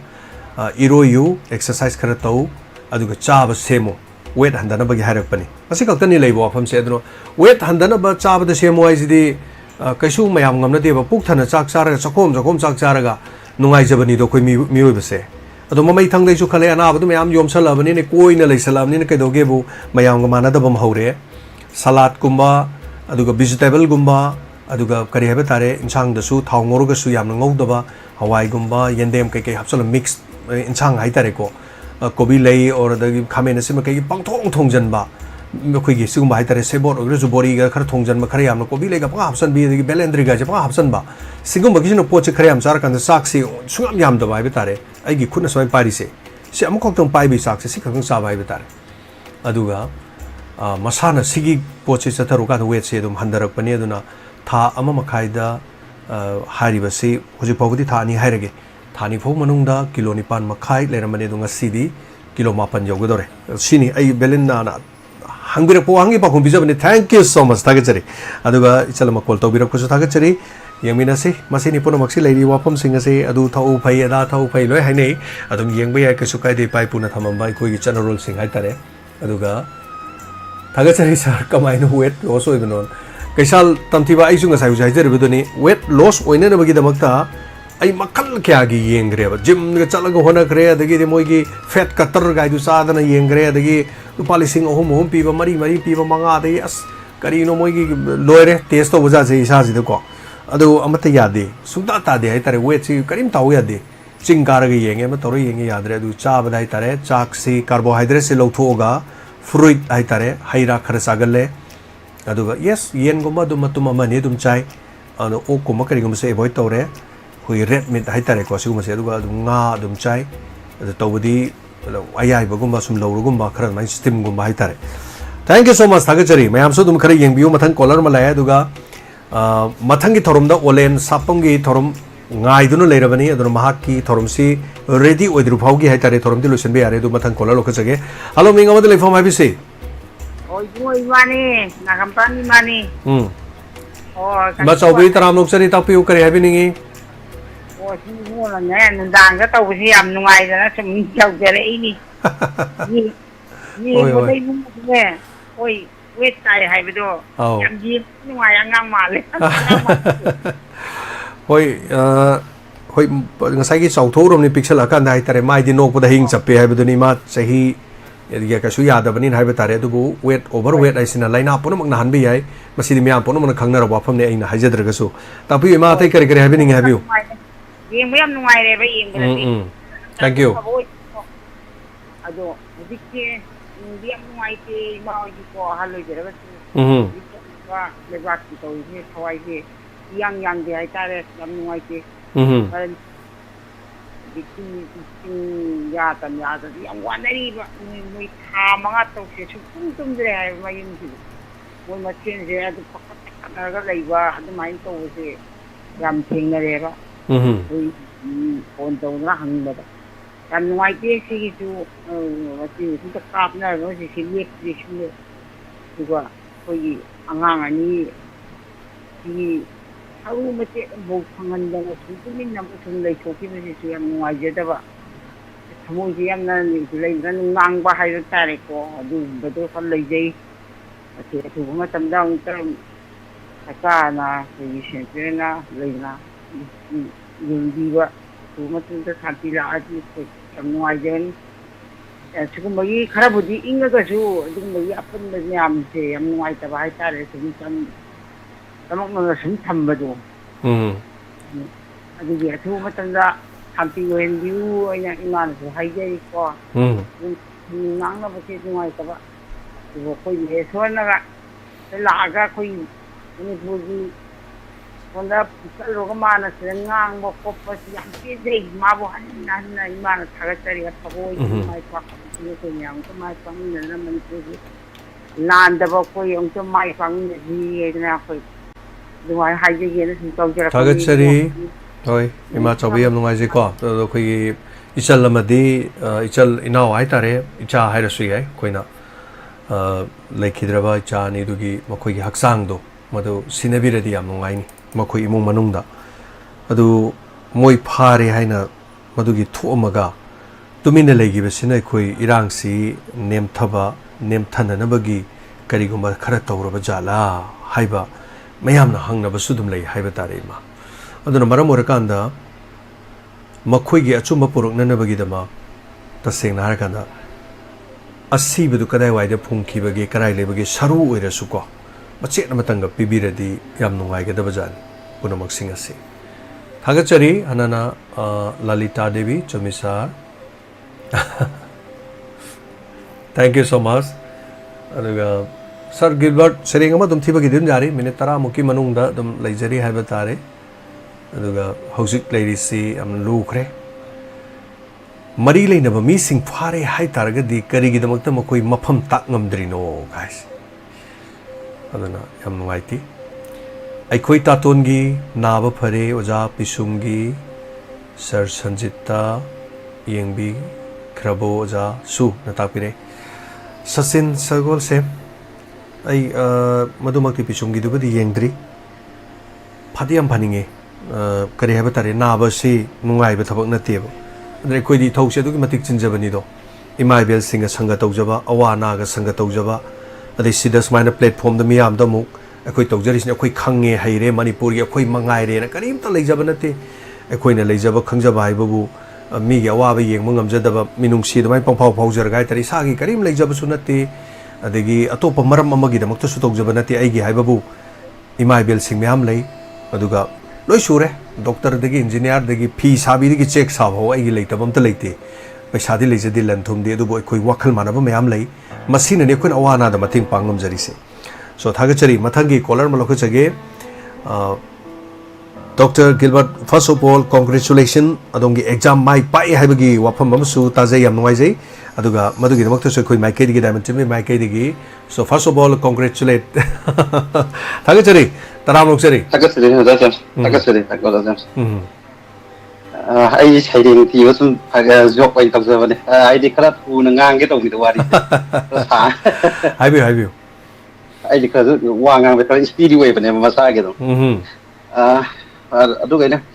ai haining ni se ngasi je phai gi World Mental Health Day way ba kasi se adai da ai adu da koi gi keno sing da su ai de marui nai de thamning je ba si matang nai ne bu yam sang ge tai gu sung asa ge marui na us gi koi gi angang sing marui na wa angang sing gi khal la kan da mama mapa sing amadi koza sing da school se tai to bai ya ya bi matang da ni khanja ba khala thamja ge tawja bane hoi ado ai wa pam sai sim hai je ge koi gi World Mental Health Day se koi sei kuding gi ai ba ta October gi tang tara ngasi gi numis da mali pumbada koi gi 1992 da gi hawda pangtorokli ade marui na masi pangtorok gi baram de koi pung wa khal gi amadi masi mari leina ba ana ba sing mapang kuding da sandong na ba hadi sigi awareness pi ba hai tare aduga social stigma lai ba sing adu lehendra ba hona ba marui ba pandam oidna tongan ba timda sahi kuding gi pangtorli adu mai to na handak sahi gi so koi gi mental health si haibe tare koi mental health is koi gi universal human right haida tim mamutang halak ki ju oiri no thauram se koi pangtorok gi history tongan lai ai som saksin zaro ya na men padal laksa ga koi gi koi miyam se koi ngasi de hosik lai riba irang asina maram modaga koi gi khudin mukta soon dagi matak da pung wakal da koi gi yam saung na soon le hai ki health department su hai ki bale de adu loi makta koi ka he da sok da su koi gi group khre di ka he na soon le da masi manung da koi gi sa sing adagi mathanta hingjaba mioi sing adagi koi lal ngang le ba sing adi mama mapa koi ba sing aduga masagi hai tar koi hanagi pung wakal da koi mari leina ba ana ba sing le ba mioi sing da sumbai da oidian khamsa kya adugi amu aikona koi mamang da koi COVID-19 matam da su mali pumbagi oina sigumba kaya ama thingna ki punu wakal gi matang se adi matang da koi frontline health workers kaya ama su paranta ki ba adum yaw da bana ten khamsa ke do laksanengi di aikoi gi state ki phibam su yengla kan da hauji angang sing da koi mama mapa sing da kari to bai yai hai ba sine yam lo ni se ana mama mapa koi gi mama mapa adigi oza gi sintam da leiba koi mayam se pai da gi koi gi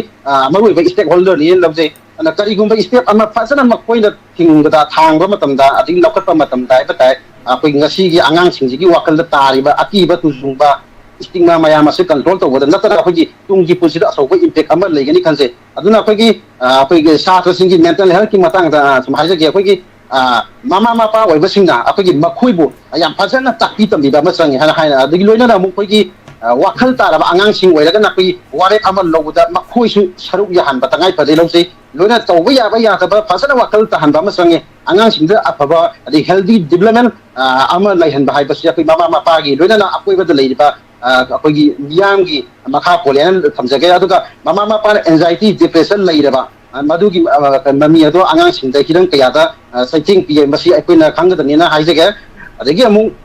akoi punna yengla kan da adumai na akoi tau taraga de mu akoi gi aphaba da sansin bagi mahuta pungni wakal gi aruwa phibam da nak mai haninga lite irang sigi wa khakta natana akhoi unsafe environment adigi discrimination deprivation asing social factor kaya na so adumang mental health akhoi swali bani aduna akhoi parents singna wakal leitana leinana ba hona ba haiba se koi tangai pate ana matam pumba da akhoi makhoi bu takpi tambiri ba adigi oza singna open communication leina ba hona ba aduga loina amu makhoi bu ngaki sendiri ba singga punna collective support leihan ba tangai pate thamjage aduna trabadi akhoi angang single leiba akhoi problem sing solution tongna ba hona ba awa boy gani na haisaning badi kari guma angang singda mahausa ga manada wakal singi mami tarakla ba makoi da ngangi ba tawoi da bane ri masigi mauda school gi oza singna punna tanaraga focus pibu ya ba aduda to biga da bani ri maru da koi learning environment ama sem na ba hona ba haiba sida focus to siya na thamjage aduga mu oza haiba sina ani suwa isoni haina ri bane ada makoi mama mapa ama counselor adik disciplinarians tutor oina lai bani loina na nungti gi akoi yam drabda school da oza singa satra singa loina je pung tau tai late asing jung batakta amu satra singa haktheng ana loina ba hai badu oire bane na matang sida panjaning bada amana oza singna ko takpi tambi bada natana da ke parenting gi role amasu lo lo bani da satra singi mentality loiba athang ne lo je aduna ko culturally sensitive oiba kaya takpi tambi ba aduga awareness play to go loina na flexible classroom culture lairabadi satra singna ko gi mama mapa ga ne ba mari da su he na phagra na kanje aduga mu strategy oina problem solving skills kaya tambiraba adigi bakoi gi future post ki dama intervention direction pasana goal amma da set tawiraga support laina ta pi tambiraga di awa wakal kaya dagi su lapthok han ba yagra na kanje adigi loina na oza singa su ki bakoi gi oiba regulation amma da adum siam laga to bosu yagne kalle asigi matakda ko gi school system ga tonga na ko counselor adigi psychologist ko gi daga angang singa counseling piba aduga student HPV ba ta raga di khara makai di phagani aduga mama mapa oiba singa su haija gas mai tamana na aduga thamjaning bada ko gi angang singi mental health ma ko gi academic performance ka clear connection ama lai ba se ko loina khamgai aduna oza singna ma ko gi mental health support to biba oina ko gi special sitting TV ba ma sange adagi volunteer classmate assign to ba academic performance ka ko gi tonga na feedback TV ba adagi substitute assignment adagi rating or nata kana oral sub project adi afaba pokta loina na motivate to ya ko wai sing TV da badi apagi healthy mindset favorable climate aba center pa matam da asoba mating oi gani lo sei angang sing je ko gi irang sina maram oira ga stress ka yama soida lei gani ko na social media site ka ya da ko na uki basu lei adigi makoi gi wakal da ta riba mami asi afaba na te irang sina maram oira ga school ka ba ya ke online na offline class adu to ki aduna haktheng na adigi uki basun ka ya do ko khalu bada dum awa pa mo sei aduna oza singi yamna akai critical oiba pi role lei adu makoi bu learning emotion di control to bada na haisa ke aduna angang singi ko ki pungni wakal khangkok na ba masidagi ngathong na ba lambi ka yam lei adu yamna maru oi badi ko mama mapa sena khaina ki ba angang sing adu gi often communication ama engage to wa sinena thamjage aduna angang sing na ko kari pamli suggestion lo ba agani khanjai loina the safe and comfortable classroom ko han ba yari makai wari sana bi ba aduga oza sing ko gi character makoi ka yam nakla ba mari thamna ba hona bi ta ragadi angang singi pungni wakal awa badagi ngathok pada mating oi gani lo se adda khudam amatang aise angang singna interaction to ba nungai traba yaw taraga su assignment kala pi ba natragana poster ama tin mamada yehen bada makoi gi wakal sing adu khangdok pada ilai lai na khangani aduna makoi na apam ba do phongdok han bada apa lambi amadi sendi ba yagani haise ke aduna topic sida gistang na aina thaidol ka hai tare apoi mamang so suicide prevention gi matang da ta khodi thamsa pe aduga apagi hanjin da bida malem da hosing apagi hojing se bilan abagi sang da mental health ka mari leiba ana basing layana report ka da pali masigi madung da sahi tara thengna plan sigi marakta mi apoi tare leiba da haiba tare mi amadi pungni wakal gi ana bo oidena 90% mental health problems leiba da double threat haiba ta apoi social stigma amadi discrimination oire aduna naina ba yabde kaya ne apoi mata sida india go mena kari tori haiba sida point kitang thamjaga apoi india masa makse apoi gi mental health ki burden ama oire hairi ba firam sida qualify by apoi professional kaya ama shortage lei aduga 1982 dagi apoi national mental health program implement ogdana lagle adigi mental health care act 2017 leiri adigi apoi kiran health line gana leiri apoi iba mata masina early screening fast air psychological support distress management adagi promoting positive behaviors of sima kyam leiri adigi apoi manotar panga leiri apoi ministry of human resource development housing apoi ministry of education apoi na si the launch of kibada atmanirbhar bharat sigi makara launch of kiaduna masigi pandam de ko ki satra singda psychological support piba adi family members adi teachers makoi ki mental health ki bigi mathan apoi covid-19 ki matam to ki bani alti kai to ke khang ra adi 2021 da mana sala mental health normalcy community system mobile app ama mobile of india launch of ki tungan ba sai apoi sahi sigi da tungan sahi sigi le mental condition promote na ba adu ki masuta ba tigam to le ri ha ko tang jadana active policy intervention adi ama sung resource allocation to ba mathau tar ba na ga community natragana society mayam se sensitize to natragana plan to control measures semba apun ba goina tangai phadabra na khanjai aduga ekoi miyam khudimak pungning wakhal gi ana ba haiba sigi matang da thangna bo hona si haja ga na iroi loi ba dai ning ba se problem ji adumak society mo lai gani adubu matang matam sang handle tawrabadi ahen ba lakpa haiba sidi koi adum hausa ne tam kain to ga tara ga ahen ba dum lakani adna control to body sang ya aduna oja sina su afa step ama lakhat pada tungi mirol da afaba khuna yama sembirambani khalaga khona si haidana ai thamjage thamjage. Thank you Oza Gilbert, Dr. Gilbert. Thank you so much for the wafam sing asigi malem gi oina siguma mental health ka sumari lena wafam sing the thambiramba haiba tare. Thank you so much sana thagachari loiselak pasi akoi report ama ka TV report ama ka thamjage paudambiri ba Diamond TV gi Naresh Sagol semdagi hariba thoromasida miyam da koi tamjage thoromasi tonga tonga mera pai bi singna aikoi ahing da yairek laga kang na sik laga dengu nara sibana phai kuki gi khutta sidau sarupudi hairi adom asi wafam sing si mai bel sing adom adom gi lekai da soidana ahing yairek piramgani adom yairek pibra adom gi mung manung yairek pibra tha kya sure kana ko mung manung sing yaw da bata de khoi sai de lupa changwa changwa gi fine gi lobu sudum yawe dom adom gi lekai de tobiram da bi ai aduga sorok mapan da leibasing di maroin highway da leibasing di yamna masi commonly tawbadum yawi manung kitang changchillaga leiba kangbu singna manung lom da khara thakpadu sorok tholaga yawba yadabu gi matang da tawbu su yawi tholaga yabu su yawi khanabana su amukte ba amaga khanaba su dum yam yawi nakhoi tholei khara tawi adu tawi tawde khanaba gi haba tare punamak sing se ama oiduna su hiram masi gi matang da TV report ama tetana thamjage mayam punamak mijeng tabisi Naresh Sagol semdagi akhanaba report ni Diamond TV gi Naresh Sagol semdagi mera pai bi singna hauzik koki gi khutta sidok saruk dengu narasi gi hari kungali ba mera pai bi kungali volunteers sing sigi thamoida karam matam da Manipur da santi leiba tangdu leita ba lamda mama amuk hanna oirakadage haba wakhalon da masa gi kun nak gi thabok se thauri adu Manipur lengang na thu matam da hairiba hanagum nung si janaba lamda mama oirana ba hona ba da achauba thaudang yaраktuna hanagum nung si janaba lamda mama susu sudana purokane habagi aset thajaba tham miyamna pawdum jariba Naresh Sagol sem Diamond TV khongjo chahi asigi me ahumdagi hawduna kuki amadi maiti ani gi marakta thorakhiba kangki irangna maram oirakanda ngasisu tongan mafong kayada kogi masa gi khungan kogi imaibel aduga laiba youth singna masa gi khungan singa thabo leptana chathari charak asida akogi Manipur Health Department thadorok chero namagi matungina Manipur da dengue ki case asi angak pa phangna han leramba case adu gi ka hena sahi asina khwaida gi yamna na ba dengue ki case handak sahi asina oi hana phongdok pa laikre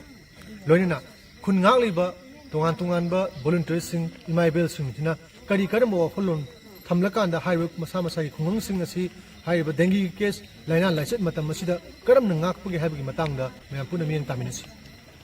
ha manga hojan khre ko lan cha ado hoji sarkar da khoina haijaningi ji Manipur sarkar da khoina haijaningi ji lan ji yam thuna loisanaba waroi salama pusanbiyo na haijaningi isa isu leiriba mayam je thaba inghang chathokre akhoi yamna mipai ba pakhat pa pokjare aduduna yaragadi sarkar Manipur sarkar na lalasi khara thuna loisanbinaba sinbinaba upai amtang tawbiyo haijani lan jina hek loidri bawde khoi sigi ahing lekpagi kainoji adum tawjagini tin kangi akibje khoi leidi leijayebako adubu khogi leibaki oina thoiba lanse sisina khoi kukina si yongna tawra kano lan tawra gadi haidana khoi ngak ta yadabanina khoi thoksara ineba akina halaga sidau saru kangna si aga sijagi sunona khalleba khoidi aduna kang sikpa siktaba khoida kasu thoidokteba kuki ga lan thengnaraga khoina mai pakpa sikataneba khoina khanjarise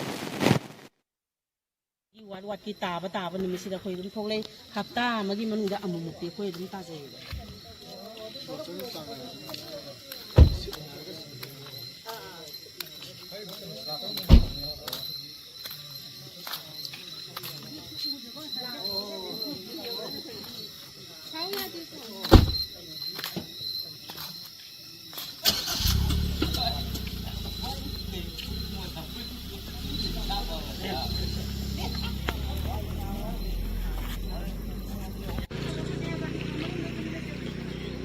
lo ite ma dong ngang lo phalau na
Thagachari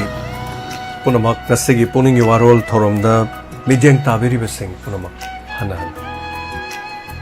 hauzi bekhoi tongan mafong kya da hariba mong asida adom ge lekai da suloina mak sumaina dum lebirom gani habitai sumaina aikhoi gi su tongan mafong kya da dengu na siaga sibana hena phai haiba bo afam laksale yam nungai taba paudi lan chalaga su Shakespeare okhoi gi